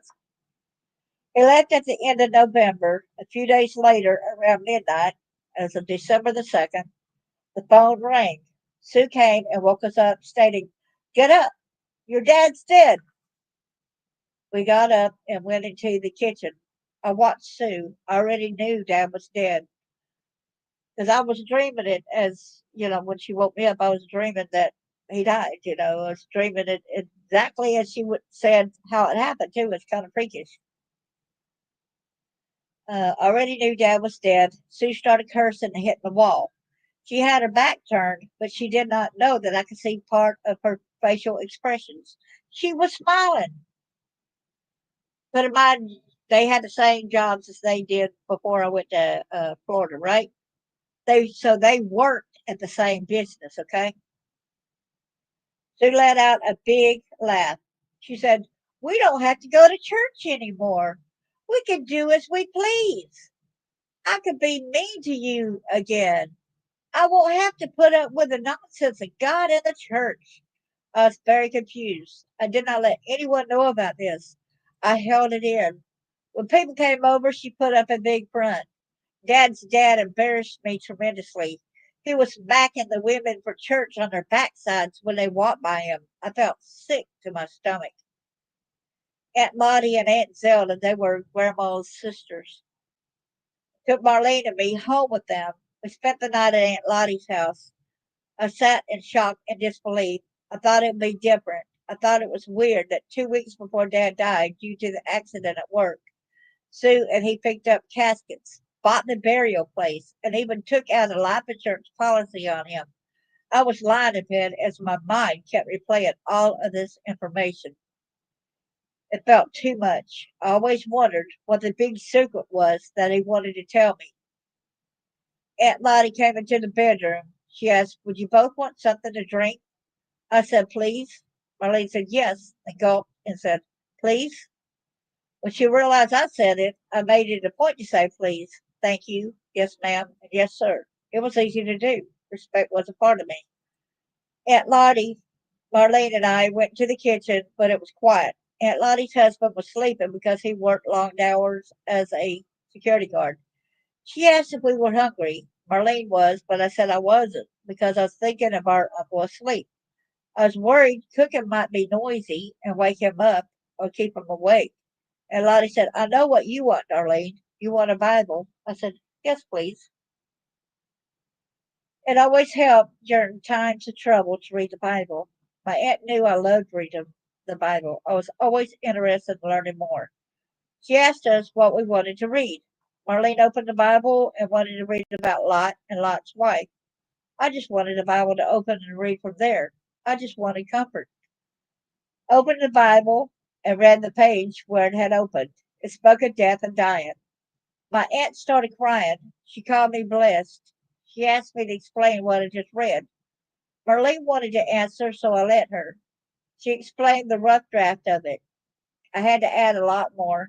I went on and on explaining those verses. My aunt kept crying and said I had a call to preach. I got up and said, it's okay. You're so special and important to me. We usually had to go to Aunt Zelda's house because Aunt Lottie's husband would be sleeping since he worked the second shift and sometimes the third. She told me she wondered how we felt about her. I said to her, I've always felt a bond with you. I love you. You have never accused me of anything, nor mistreated me. I was grateful for this time with you, so I may get to know you better. Sue would always tell me I could not go to see you. She said that seeing me bothered you. Aunt Lottie replied, oh, no, child, never. She started crying and shaking as she thought I never wanted to see her, and that was why I did not come to visit her. Now she knew the truth. She knew I kept trying to go visit her, but Sue stopped me on numerous occasions, and we hugged. Aunt Lottie knew that I was not dumb. I was just quiet. She said, I thought you were being abused. However, I never knew for sure. I know that you're not dumb. You have a purpose. You are here to help others. I said, that's okay. I love doing that. Would it be okay if we lay down now? I was not tired. I said it because I knew she needed to sleep as well. It was almost, it was about 4 a.m. From then on, any time my aunt saw me, she let out a special wink to remind me of our secret and to keep my chin up. See how sweet and precious she was? If I didn't say that about when my dad and I was sitting on the couch and he was talking, we was having this conversation, he was talking about marrying me. And I said, Dad, you can't marry me.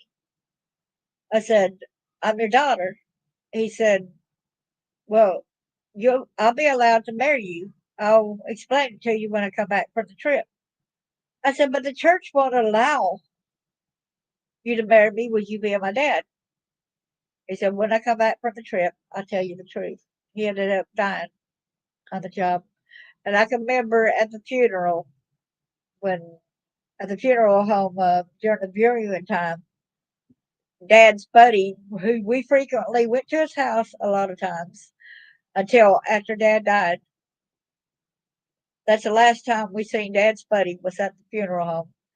And my stepmom gave him a big wad of cash. So he was right there at work with Daddy when he died.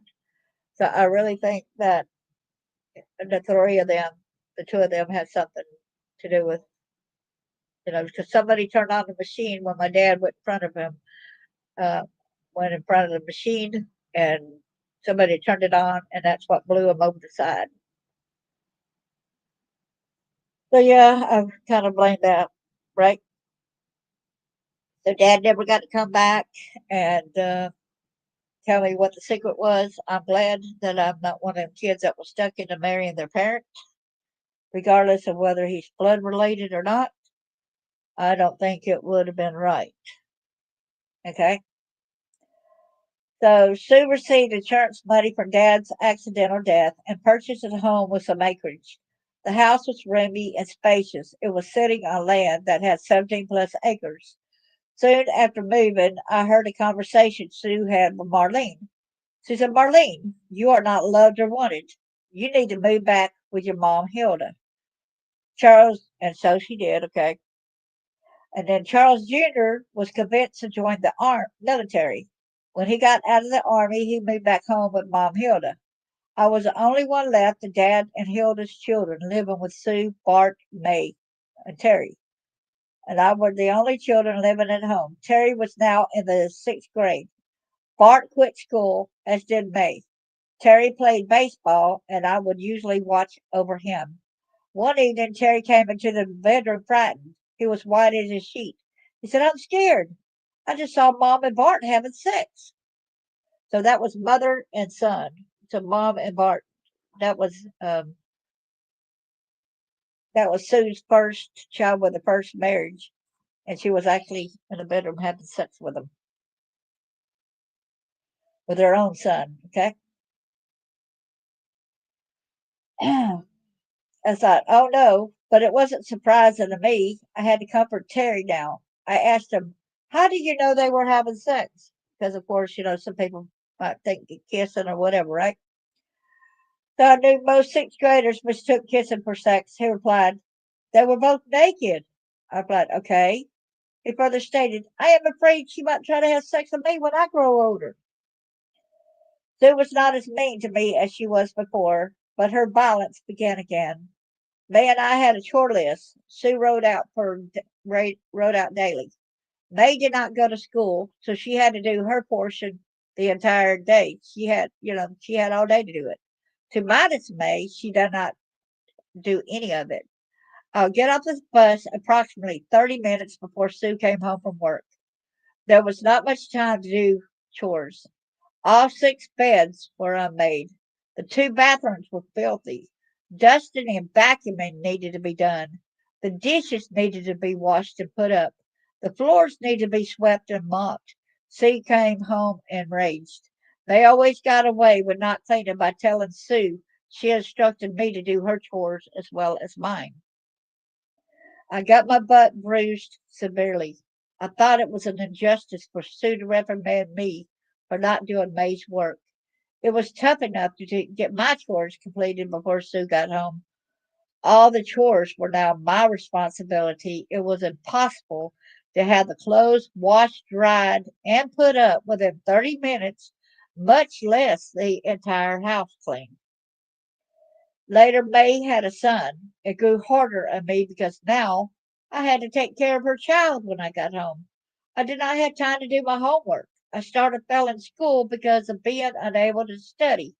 Sue forbade me to go to church. Religion was very important to me. I would sneak out of the house to attend church services, but I knew there would be repercussions. I did not care. I thought about how other Christians were tortured because of their religious beliefs. It soon took a toll on me. I stopped going because the beatings wore my 15-year-old body down. Later, Sue allowed Terry to go to church. Sue told me to go with him so I could keep an eye on him. One time, I decided to test Sue. I began to do some bad things, such as drinking. I would get wine and beer from the fridge. I went and drank it in front of her. I could not believe it. We got along great if I was misbehaving. Soon I stopped because I was just testing her. I started getting into trouble again. The more I tried to be good, the worse things became. At times I would be washing dishes. Suddenly I felt a sharp pain in my buttocks. Sue had kicked me as she bellowed, get that chip off your shoulder. When I smiled, Sue would kick and yell, get that grin off your face. Things escalated. I was sitting on the couch near Sue, and I had to go to the bathroom. Therefore, I stood up and headed to the bathroom. Sue ordered, sit back down. You didn't ask if you could get up. I obeyed her and sat back down. I then asked, may I please be excused to go to the bathroom? Sue said yes. I stood again and headed towards the bathroom. Sue instructed me, sit back down, she replied. You forgot to ask which foot I wanted you to start walking on. I felt dumbfounded as I sat back down. I asked, which foot do you want me to start walking on as I walked to the bathroom? She told me which foot, and then permitted me to go to the bathroom. I said, thank you. I smiled at her to think I was okay with it. I knew I better not have an upset expression or she would order me to my room. make me a dress, and bend me over the bed as she belted me all over my body. She even used the belt buckle. She did not care. Every Sunday, we started going out to eat at a steak restaurant. When we got home, 2 Sundays in a row, I had to go to my room and strip so she could give me my punishment. Sue was cursing me as she belted me, exclaiming, "People came up to me and told me I shouldn't take anyone as ugly as you into a public place. Your looks made the people lose their appetites." Sue asked me weekly to go eat with them, but I started saying I was not hungry. I stayed home, although I was famished. Christmas mornings were different from when Dad was alive. We got presents. They and Bart got new stereos, new clothing records, and everything they asked for. My gifts were May's gifts she received last year. At least I had gifts. I did not have to trash them. I enjoyed unwrapping presents I was able to keep. And now, guess what? That chubby guy, Stephen Normandy, he returns again since I'm back from Florida. I was 14 years old at this time. I was in the backyard hanging clothes on the clothesline. I looked out of the corner of my eye and noticed Steve standing there. He ogled me as I hung clothes. It was an eerie feeling. I did not tell him I was home alone. Steve pranced to me as he acted playfully. I knew not to act playfully with him ever again. I hung the last towel on the line as he proclaimed, "Let's finish what we started." I asked, "Finish what?" He grabbed my arm. This time I was stronger. I jerked away and hurriedly ran into the house. I made sure all the doors were locked. He knocked and yelled, and I said, "Leave me alone. I do not want you bothering me." He came a few other times and tried, but it didn't work out to his liking. He finally stopped coming over. Now here comes Uncle Charles's attack. This is Aunt Lottie's husband. That's the one that messed with me at age 2 that caused the problem with my breathing, I believe. Aunt Lottie and Aunt Zelda came to our house. They decided to take Marlene and me home with them. I was always nervous around Uncle Charles, but I didn't know why. He decided to go to his rental house. I was curious about how it looked since we had lived there, but I couldn't remember how it looked. A lot of blockages of memory, right? At the time, I could not remember anything about the house except the outside. I saw a door on the side of the house. I was curious about what the door led to. I opened it and saw Uncle Charles urinate. I closed the door hurriedly as he tried to force me inside. I started walking around nervously because I didn't understand why he wanted me in the bathroom with him. About an hour later, I finally decided to go back to Aunt Zelda and Uncle Charles's home. One day, I decided to give Uncle Charles a chance. I was hoping that I wasn't overreacting, so I decided to hug him. Aunt Zelda and May were in the living room. See, I was questioning my memories. I was thinking, like, am I right? Maybe I'm wrong. Maybe this memory was wrong or whatever, right? Aunt Zelda and May were in the living room watching TV and having a private conversation. As Uncle Charles and I hugged, he turned me around with my back facing his front. He began pinching my nipples. I struggled to get away from him. I jerked away from him as I bolted towards the room Aunt Zelda was in. With Uncle Charles having two wood legs, it was hard for him to catch me. I made it to the doorway where one of Uncle Charles's legs hit into the china cabinet. Bam! I froze as Aunt Zelda and May looked up. I felt white as a sheet. Aunt Zelda exclaimed, "Charles, are you trying to mess with Darlene again?" I could not believe my ears. Now I understood why I was so fearful of him. I would never let Uncle Charles get that close to me ever again. Then here's Arnold's attack. This was one of my stepmom's, one of her best friends that she grew up with. This was her son that came over. Here I was 16. Sue's best friend's son, Arnold, stayed with us for close to a month. He brought his Doberman Pinscher dog, Hulk, with him. Arnold told Hulk to attack and pointed at Terry. That's my brother he was born in 69, so he's 7 years younger than me. Terry climbed on the doorknob to avoid him. Arnold grabbed him right before Hulk snapped at Terry again. Arnold was showing me that I better do as he told me or else. Another time he was showing me was when Arnold taught Hulk how to grip in my presence. Arnold took me outside to a tree limb. He pulled part of the limb down and ordered grip. His dog sank its teeth tightly into the limb. Arnold let go, but Hulk still held onto the limb. He kept the grip for about 30 minutes. Finally, Arnold went under him and said, "Drop." The dog let go, and then Hulk fell into Arnold's arms. I wondered why he showed me what Hulk could do until I regrettably found out one night after coming home from a date with Jeff. Jeffrey walked me to the door. We kissed goodbye. I walked inside. Seeing Arnold sitting on the couch, I was a few steps in when he ordered me to go to my room and change into a pair of shorts. I said, "I'm going to bed." He ordered, "Do as I told you. Your mom, Sue, is in on it." I didn't know for sure, but I knew no one cared. I thought I had to do as I was told before he ordered his dog to attack me. We went outside below Sue's bedroom window as he was raping me. I saw Sue smiling as she was looking from her bedroom window. I was thinking, "Oh my, please help me." Sue was in on it after all. After Arnold finished, he went to the grapevine and pulled a leaf off to clean himself. I wasn't allowed to go in until he said I could. I thought, "I hope you get a rash from that grape leaf." He went back home to Florida within a month. Sue's friend Polly said, "Sue made Arnold go home because she was afraid he might rape you, Darlene." I thought, yeah, right. She knew it already happened. What a lie. The last I heard about Arnold, he was serving time in Florida for another rape. So here comes the reason why I got married, okay? This is how what I had overheard. It had been a tough time. I had just turned 18 about a week before.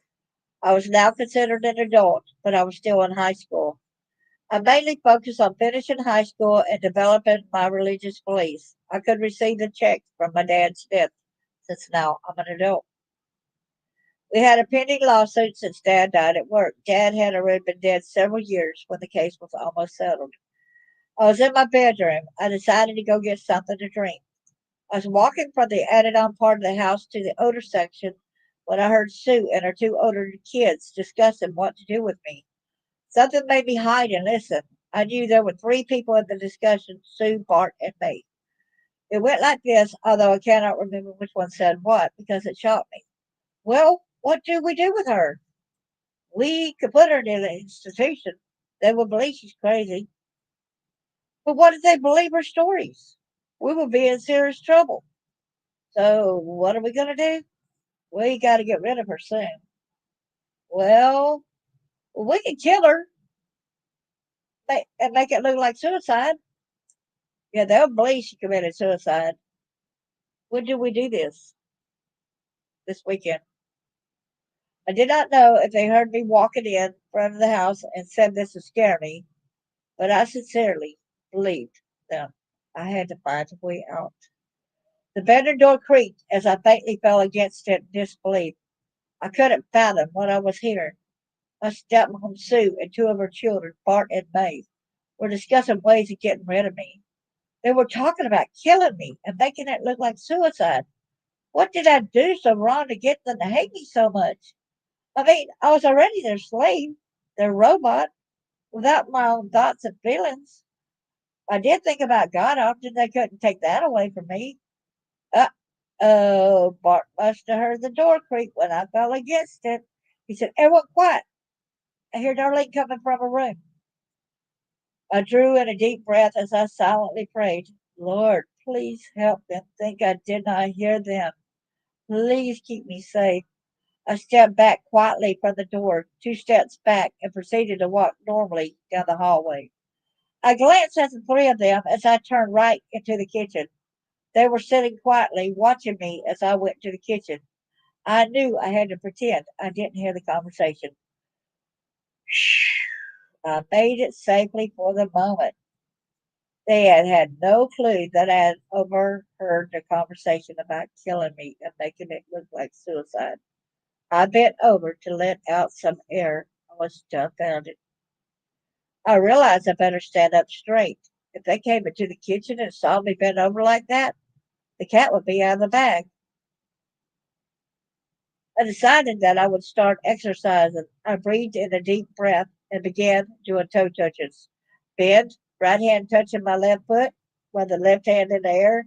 Then reverse, I did a set of 10. I was thirsty. I was thirsty and remembered why I first came to the kitchen before I was caught off guard. As I bent down to get and grab a drink, I noticed Sue coming into the kitchen. She had her hands on her hips and asked, "Are you okay?" And here's my thoughts. I got it in parentheses. Okay. This puzzled me. Asking me if I was okay, yet a few moments prior they spoke of eradicating me. However, I had to keep up the charade. I stood up with my beverage and answered, "Yes, ma'am." Sue stated, "I heard you breathing hard, so I came to check on you." "Yes, ma'am, I just exercised." Sue said, "But you weren't breathing like that when you went to the kitchen." "No, ma'am, I was exercising. I did toe touches in here." Sue asked, "Did you hear a conversation a few minutes ago?" I hated to lie, but I had to save myself. "No, ma'am, were you all talking? I just saw you all sitting there quietly." "Okay," Sue concluded. "As was there anything I should have heard or should know, Mom?" Sue replied, "No, everything's fine." She turned and went back to the living room. I prayed silently again, asking God to guide and protect me. "Please lead me in the direction you want me to take." Jeffrey came to me that afternoon. I confided in him.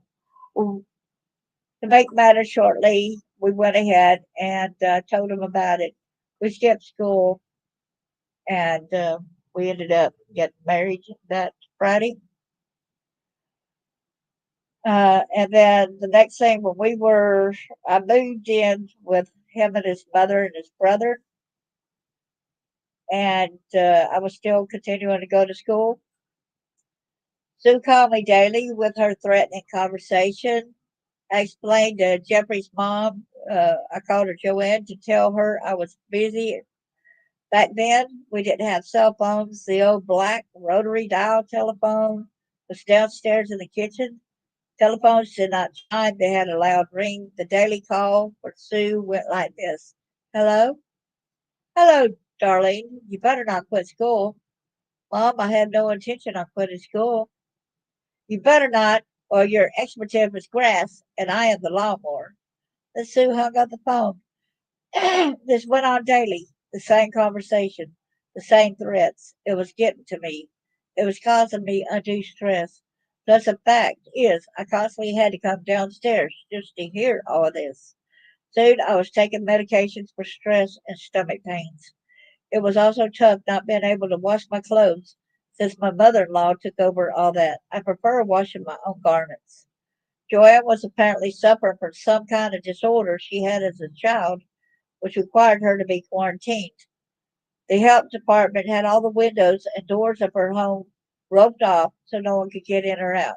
This is when my ex mother in law was a child. When Joanne's sister got out of school, she could not come home. Luckily, another family was around and she stayed with them temporarily. Jeffrey's brother Leo was difficult to understand since he had some physical problems. Later, I was overwhelmed with falling behind in a few classes because of going to the doctor. After doctor's visit, I unfortunately went straight to school. I didn't understand why the school kept saying I was ditching.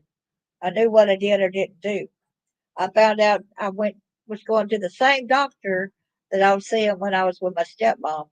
Big mistake because he was notifying my stepmom and telling her that I was there at the doctor.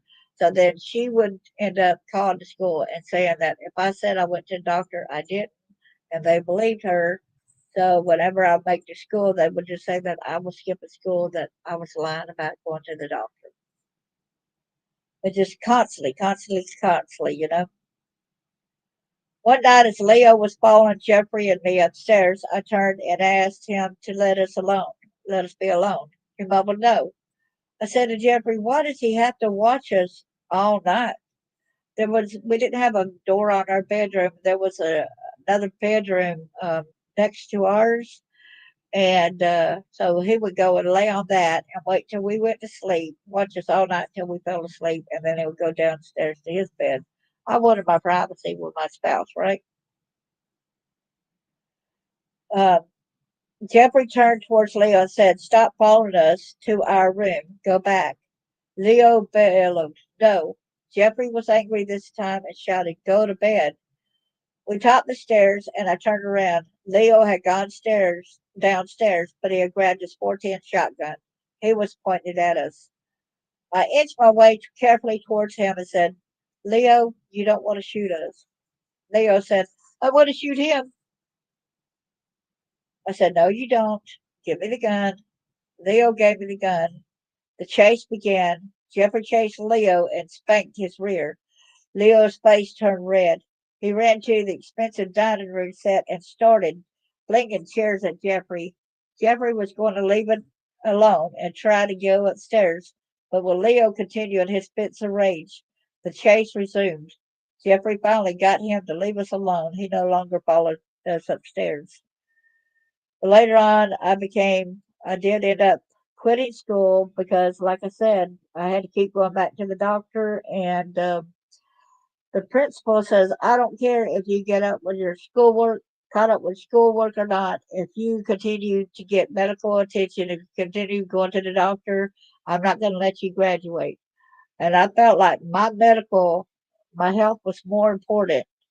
I really needed to take care of my health and get better. Okay. So I thought, with that kind of ultimatum, if I go back to a doctor, you're not going to let me graduate at all, no matter if I get caught up or nothing. So what's the use, right? So now I went ahead and got pregnant, and I told him that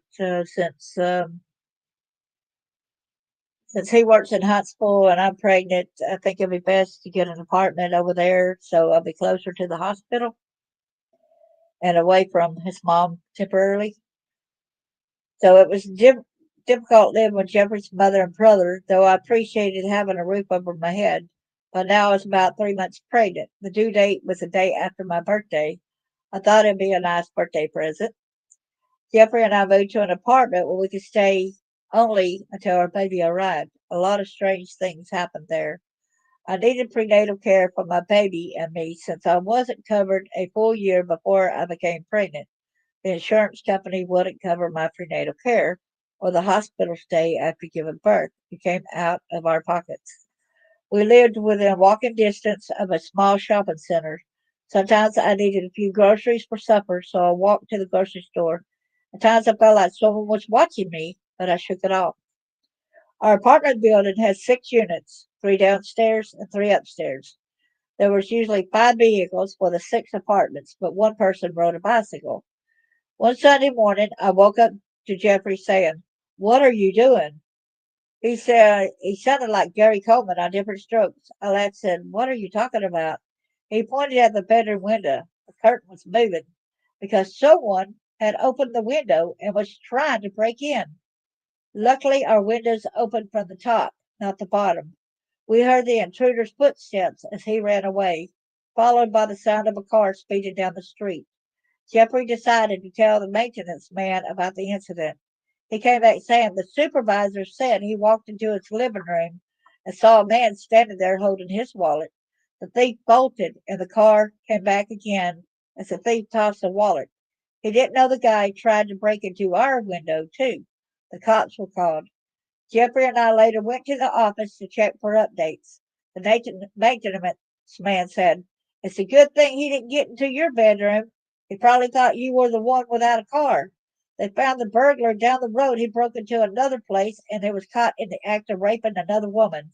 I bowed my head, thanking God for protecting me. And then now here comes my stepbrother come to the apartments. I was tired most of the time. Pregnancy can wear out a body. Bart came over many times when Jeffrey was at work. When he knocked, it scared me tremendously. He banged on the door, and I was worried something drastic had happened. I was concerned for my unborn baby's safety. It was just Bart, though. He had to use the men's room. My body trembled from the banging on the door. He petrified me. because y'all got to understand, I even got a scar on the side of my face where he hit me, had his class ring on, and so I got a gape right there on my neck, my head near my temple. Um, I know that he threw living room furniture around at my stepmom. When she even had a baby in her arms, he knocked holes in the walls, all kind of different stuff. Okay. When I lived at home, Bart had a lot of anger. He outran the cops, fought the cops, and knocked holes in the walls. I have a scar beside my eye where he hit me so hard. He was wearing his class ring at the time. I remember the blood oozing out. He did the same to my youngest brother that same day. He ordered us to tell Sue we fell and in her faces while trying to move the deep freezer. I know Sue didn't care about me being hurt, but she didn't care about her son. She knew we lied to cover her for Bart. I did it out of fear, she said. For both of you to be hurt in the same area of the face, it was no accident. Bart was on quaaludes and other drugs. And I said, please read other chapters which will reveal the hidden secret where Sue held me down as a teenager. What part raped me will be in the chapter. And this was another sad thing that happened. A neighbor's emergency. Um, we had our one air conditioner in our tiny one bedroom apartment. It was difficult being pregnant and not being cool enough. If y'all know that, the hormones and everything, man, when you're pregnant, you just cannot get cool enough. The temperatures just keep changing, all kind of stuff, right? Each morning after Jeffrey left for work, I chained the front door lock. One day someone knocked on my front door. I locked it but kept the chain on. I hid behind the door, peering through the slightly open gap. I didn't want anyone to see what I was wearing. To stay cool, I wore shorts and a halter top. I asked, hello? A neighbor said, I have an emergency. My 3-year-old son is at my apartment and I need someone to watch him while I go to the emergency. I replied, I can watch him here. He answered, no, he knows my place better. I said, just let me change my clothes really quick and I'll be right over. The neighbor urgently replied, no, I don't have time for you to change. Reluctantly, I closed the door and unlocked the chain. I took a deep breath as I went next door. I didn't like wearing shorts and halter tops in public or in front of others. He opened the door and said, have a seat, as he pointed to the couch. I sat down as he went to the bedroom to grab his keys. I wanted to run, but from experience, I knew I couldn't get far. I had two lives to take care of, mine and my baby's. My neighbor abused me. He came back and sat down, pondering what to do with me. I knew what he was thinking. To get out safely, I had to think strategically. I asked, was it good for you? He said, yes. Was it good for you? I had to lie. Rape is never good. I had to muster the courage to reply, yes, it was. Thank you. May I go now?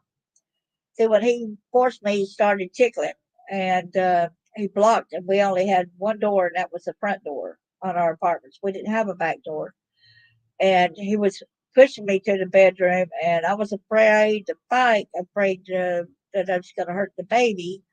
And there was his son right there, also, right? While he was raping me, he made his son get on his back and ride the horse. That's what he called it.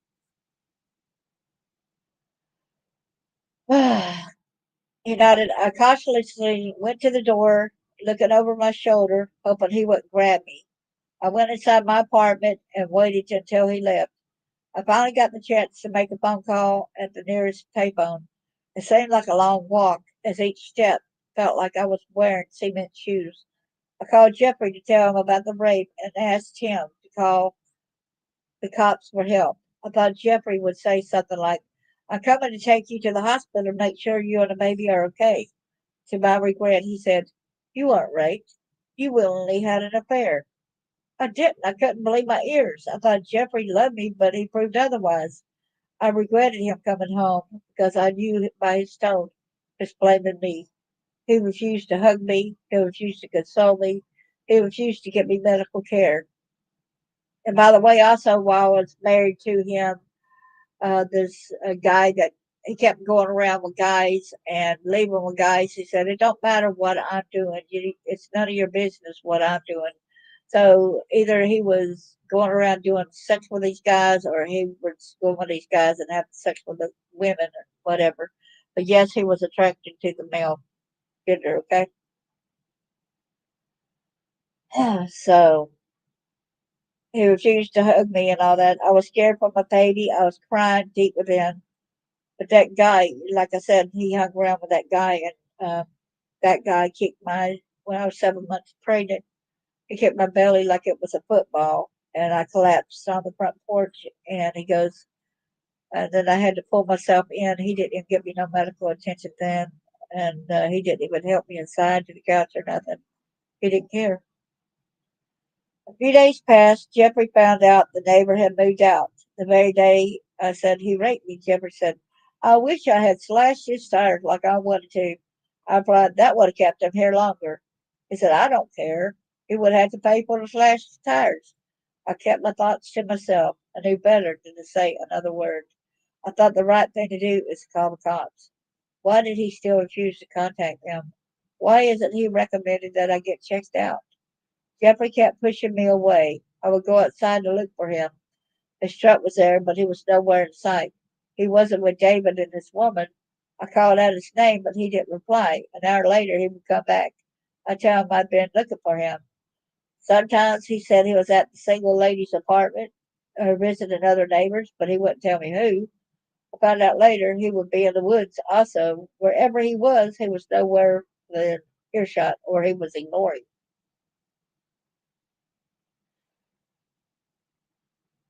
And then my stepmom would come over, and I don't understand why my husband did not protect me even here. So the settlement was finally coming into fruition. Okay, it was time for the settlement for Daddy Charles's death while on the job to be resolved. Sue had a job and usually worked. I did not understand why she would knock on our door right after the mail ran. I had received a certified registered letter in which Sue lied. She waited outside for the mail carrier. She told the mail carrier she was me. She had opened my registered letter and tore off the top page even, even before I saw it. I asked her, "Why did you say you were me?" She replied, "Because of the problems you are having with this pregnancy. I have handled it for you." I said, "But that is against the law. I am the only one who was supposed to have received and opened this letter. It was to me, but I handled it.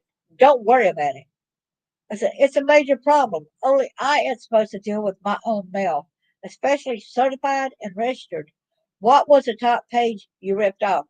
Again, Sue stated, "I am handling it. You don't need problems with the pregnancy." I was wondering what was so bad that she did not want me to see it. And it was so bad she waited on the mailman just to deliver it. She lived nowhere near close to me. She lived in a different county. What is it Sue is hiding? Was my thoughts. Please at least let me see what the top page was that you tore off. I dealt with it. Drop it. And my husband did nothing. I could not believe Jeffrey would not step up to help me. But what is new with that? Not protecting me, not caring, the usual. I found out he was taking it out on me for us moving out of his mom's house. After we had our child, we were supposed to move back in with his mom. I was not looking forward to him for that.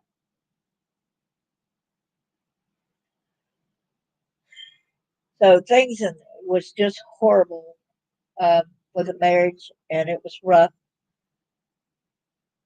Like even when I would have a swimsuit, and his mom would wash it because she didn't want me using her wash machine. I wanted to wash my own clothes. I wanted to do my own dishes, but she forbade me. But it was so horrible when, like, even if I had a slip uh, that I wore up underneath the dress, she would cut the straps. She said it was too sexy.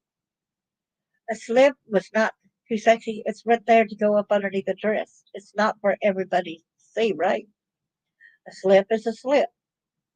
A bathing suit's a bathing suit, you know? So the next time when we're going to talk, we're going to start talking about therapy, but I'll end up stopping after I go over the realization that I had a problem. In a quest to understand myself, I failed to realize how tragic my childhood had been. I'd always known I was abused, but I didn't realize the extent or the severity. I believed that I had accepted it. I didn't and didn't focus on the abuse. I would be okay. That idea was far from the truth. The realization of severity started after my second child was born. What I thought was my second child, because I didn't remember that one as a teenager, right? I had a tubal ligation. Both of my pregnancies have been difficult. The second child's birth usually comes faster than the first, but that was not the case with me. I frequently visited my OBGYN, Dr. Billy Waters. I had previously needed medical care for two pregnancies that resulted in miscarriages. During one of the pregnancies, I went to him saying, I am pregnant and bleeding. I believe I am having another miscarriage. He didn't even think I was pregnant at first. He couldn't tell by the pelvic exam, but the blood test confirmed my suspicions. He instructed me to come back in a week. I think you will miscarry the baby by then. There was no way to save my baby. I was devastated. I felt desolate. I felt like no one cared. I seen other people being comforted after miscarriages, but I was sad, feeling dejected and resentful. I was hoping someone would hold me, console me, let me express my feelings. I needed to be comforted. I kept being told, you are young. You can have more children. Stop crying. Those words felt cruel to me. With the complications from my first pregnancy and then two miscarriages, I felt distraught. I doubted I could have another child. I was frustrated because I had family members who, at that time, were either aborting their pregnancies or abandoning their children. Their pregnancies were unwanted, and mine were wanted. I was devastated. It just wasn't fair. I couldn't comprehend how my family could abort or abandon their babies. I finally became pregnant with my second son. When I was about 5 months pregnant, I started bleeding profusely. I was scared, petrified. I went to see Dr. Waters, but he was on vacation. I had to see his associate, Dr. Jiverson. I call him Jiverson because he was jive talking, thinking about that song, Jive Talking. He said, it's normal to bleed during pregnancy. I knew otherwise. He went ahead and performed an ultrasound on me. Then he came back and said, your child is a waterhead. Go to the hospital tomorrow for me to perform a DNC. I said, I know that a DNC is to remove remaining tissue after a miscarriage. What about my baby? He or she is still here. I haven't had a miscarriage. Dr. Jefferson quipped, I will take the baby when I do the DNC. The DNC will take care of that. I started crying inconsolably and retorted, oh, no, you don't. I am keeping my baby. The answer is no. He said, you shouldn't care about your baby because it's a waterhead. I will leave for a while while you think about it. I exclaimed, I won't change my mind. Dr. Jefferson came back about an hour later. Yes. What did you decide? I rapidly replied angrily. No, I am keeping my child. He said, okay, I will give you longer to think about it. I'll be back in a little while to let you think about it longer. Then he walked off. This was punishment. I had given him my answer. It was as if he wasn't accepting my decision. If I left, the church wouldn't pay. I had to wait for him regardless. This was excruciating. I felt my baby would be okay. I wouldn't listen to anyone who wanted to take my child. I felt this was my final chance to have another child. I wasn't about to give this baby up. I didn't care what he told me. I was keeping him. If I had miscarried, yes, it would have hurt. But to willfully abort, no way. I wouldn't. I couldn't. Dr. Johnson came back into the room. He pulled up a chair next to me and asked, Will you go admit yourself to the hospital? I told him, I gave you my answer. He stood up to walk out. I'll give you a little more time. I said, I don't need more time. I thought, you need to let me go home so I can tend to my other child and my husband, Jeffrey. I felt like saying, I know if I leave without your approval, insurance won't pay for this visit. You won't accept my decision. You keep telling me that I shouldn't care since my baby boy is a waterhead hydrocephalus. This is a human being, and I won't let you take him or her away from me without a fight. He finally let me go, so I didn't have to say this. He must have seen the anger in my eyes. I saw Dr. Waters at my regular appointment schedule. He validated that it wasn't normal to bleed during pregnancy. He said, if it happens again, come back to my office. It happened again several other times. Dr. Waters wasn't there, but Dr. Jiverson was. Ugh. Dr. Jiverson stated, you should have let me take your baby. I was infuriated with him, but I was still worried about my baby. I knew something wasn't right, but I refused to listen to Dr. Jiverson's advice. Dr. Waters came back. I stated I'd been bleeding again. Unfortunately, I had to see Dr. Jiverson since you were on vacation. Dr. Jiverson tried to convince me to let him take my child. Dr. Waters was infuriated about his associate wanting to take my child. He said, I will leave an emergency number, regardless of it, if I'm on call or not. If you call, I'll make sure I get the message. Under no circumstances whatsoever are you to see Dr. Jiverson. I emphatically declared, thank you, God. I hung this doctor for this. I gave birth to a healthy son. My first son was named Scott. I named my second son Xander. When Xander was about 6 months old, Dr. Waters wanted me to have a hysterectomy. I felt too young since I was only in my 20s. I held up as long as I could. 4 years later, I had grown tired of bleeding every time I tried to sweep or bend over. I went for a second opinion on the hysterectomy. The second opinion doctor informed me my uterus was doubled in size. I went back to Dr. Waters and said, the doctor said my uterus had doubled in size. Dr. Waters stated, I could have told you that. I wondered why he hadn't informed me. I finally agreed to have the operation. After the hysterectomy, I was in the hospital for 5 days. Dr. Waters came to my room after I was alert enough to post surgery. He pulled up a chair and seated himself. Yes, have you been sexually abused? I answered yes, but it was a long time ago. I'm okay now. Dr. Waters further stated, have you ever had therapy for it? I told him, no, I haven't. I'm fine. It's all in the past. He stated, I removed scar tissue for hours. It says 2 hours right here, but he actually said longer than that. I had to stop when you started bleeding profusely. I had never seen anyone with this amount of internal bleeding.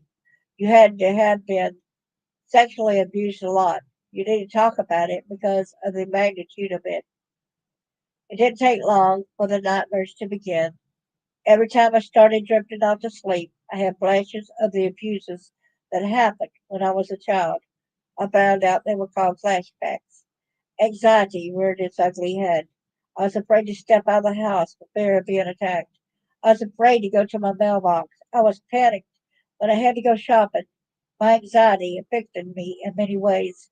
I watched each yellow line in the middle of the road as I drove. Watching the dots and lines on the road caused severe stomach issues. I had to turn my attention to something else. I focused on turning on the radio and listening to music I enjoyed. It helped me tremendously. When I was in the store, panic struck again. I would have to go to the bathroom immediately. At times I would feel flushed as my heart raced wildly. Everything I saw was spinning. I thought I was going to lose consciousness. I had to find a place to sit down briefly until the weakness passed. The feelings, memories, nightmares, and anxiety showed me that I needed to do as Dr. Billy Waters said. I came to the realization I needed help. Did you just left? Oh, okay. Well, thanks for coming in. I want to let y'all know also that some of the time I watch different movies, such as, The Three Faces of Eve and the other with Rabbit's House and Trudy Chase, and I cannot remember which one it was that had the girl in the well, when they put her in the well and they were lowering her down. And that made me have the flashback of when I was lowered into the well. Daddy had to have it also stopping on bridges and throwing dogs off the bridges. Uh, there was a lot going on, so much evil. Sometimes he would uh, open up a firecracker and put the gunpowder and have the dogs to lap that up just for them to go crazy so that he could shoot them. There's so many evil stuff that happened so many times. So many times he liked using a whip on us. So many times he loved the belt. Sometimes he loved switches. Um, I remember at times Dad told us to stand there still while he started shooting babies. I stood there still while the rest of the kids ran. He said, "You're doing good by standing there while I'm shooting you." I thought, at least I'm taking this away because if everybody ran, there would be a lot harsher consequences. So I stood there and took being hit with those BB guns, BB pellets all over my body. It didn't feel good. There was other cruelties that he liked to do also, such as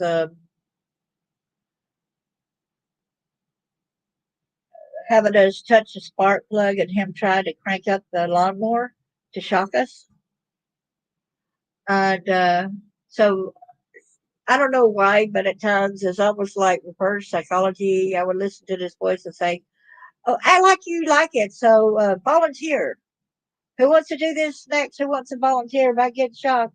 I raise my hand. Me, I want to do it. I want to do it. And so then my dad would get me to do it and shock me, and I'd say, "Again, again, again," even though I didn't really want it again or nothing like that. I did, but I didn't want nobody else hurt. And yet I was a baby girl in the family, and yet I was the one that was volunteering. Um, I said again, again, again. He said, "Well, you like it too much." But you know what? That made Daddy stop doing that. Um, that kind of reverse psychology ended up working. Um, my stepmom even liked me and my twin sister going out there to the cow pasture when I was 10. She liked rubbing our noses at cow manure, making us go to town with it on our faces. She loved, Daddy loved throwing me off into the river higher than my head, and he said, "Swim or drown." I ended up eventually swimming. Of course, I didn't drown. There was times he liked to tie us up and put me in a barrel like thing and throw me off of a small bridge. It wasn't like a big bridge like a Tennessee River or nothing like that. I don't know how I ended up getting untied and being able to get out of that barrel and make it out alive. I don't know how any of that, how I managed. I just had to be the grace of God. Um, my twin says that at times they would come to see me. This was after she had moved in with my mom, with supposedly the birth mom.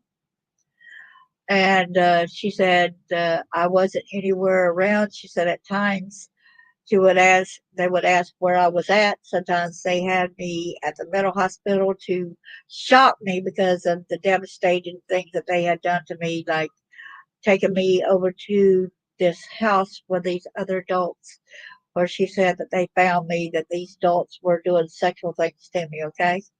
I didn't know any of that because they either MK altered or they shot me into not knowing, right? So a lot of these things is crazy, but this is actually took place.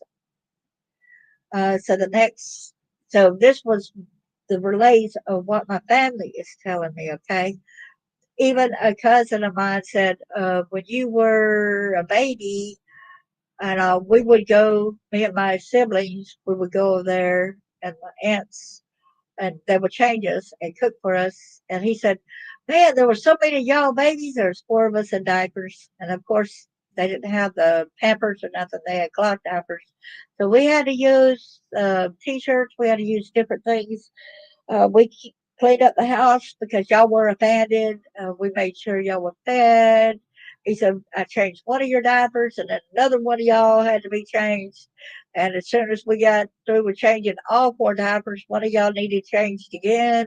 He said it was like a whirlwind of constant oh, man. So, I can laugh about it now. And he validated, he said, well, your uncle, one of your daddy's brother, loved to go and sniff gasoline. So he would get a high off of sniffing gas. And supposedly my dad did too, supposedly, according to him. And he said, my brothers love to mess with you girls. And I didn't know nothing about that as well, right? So there's a lot of things that is coming out that some of the siblings are saying. Okay, I want to show y'all a couple more pictures right quick. Okay, let me go through each of the pictures. This right here was about me in the 10th grade. That's where I do have a burn scar right there on my face at the lower.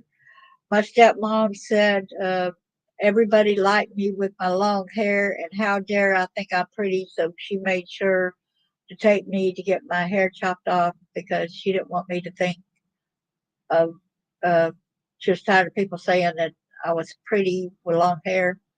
So she chopped off my hair. Okay. Here's another place where she had my hair cut off. Okay. So that was, here's after I was married. This is standing outside my husband's 76 GMC pickup truck. Okay. And here's I'm standing outside near a wagon outside my mother-in-law's place where we were living. My ex-husband's aunt is the one who owned that property and house while we were living there. Okay, here is me when I was pregnant when my first child was marriage. Can y'all see how weak and the bruising and everything around my face and stuff? Let's see if I could tell the weakness and everything.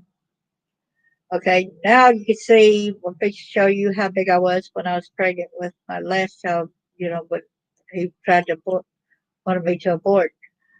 Um, when he broke three individual bags of water, that Jefferson came in there when the doctor said, yeah, we're going to keep you. The Jefferson came in there and I already had my legs in the stirrup type of thing, and he came in there. So there wasn't me fighting or nothing like that. I thought maybe this time he got him to help during this, but I didn't know that he wasn't supposed to.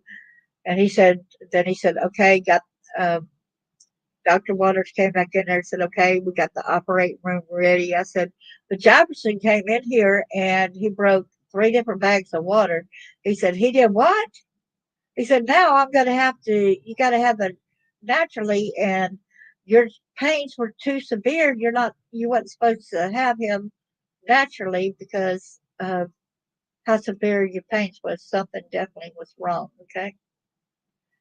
Okay, I'm going to show y'all a picture of that state trooper, the Alabama state trooper, who I met at the Huntsville Library. He didn't look nothing like this. This was I guess, his graduation picture when he was a senior.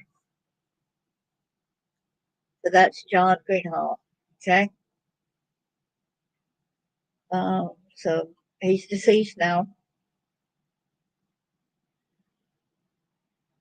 Here's another picture after my divorce, and I dressed up.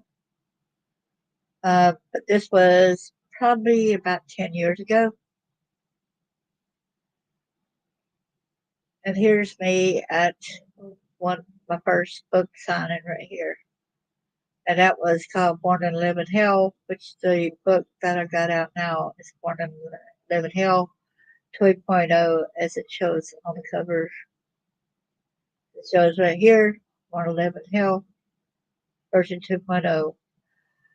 This one has got more than the shattered innocence revised in the Shattered Innocence. So I would advise y'all to get this because it's got some important more tidbits on it in there that's more important that shows.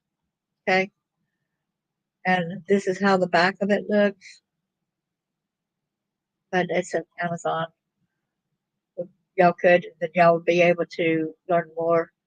The next time I come in here, I want to talk about the therapies that I had to go through and talk about the therapist on what worked and what didn't, and um, such and such like that, and how it was when I was going through therapy, how difficult it was when you first start out and such. I want to thank you all for coming. I say God bless y'all. Like I said, that's the different pictures like that. That right there, let me show it again as that's the perpetrator, the state trooper right there.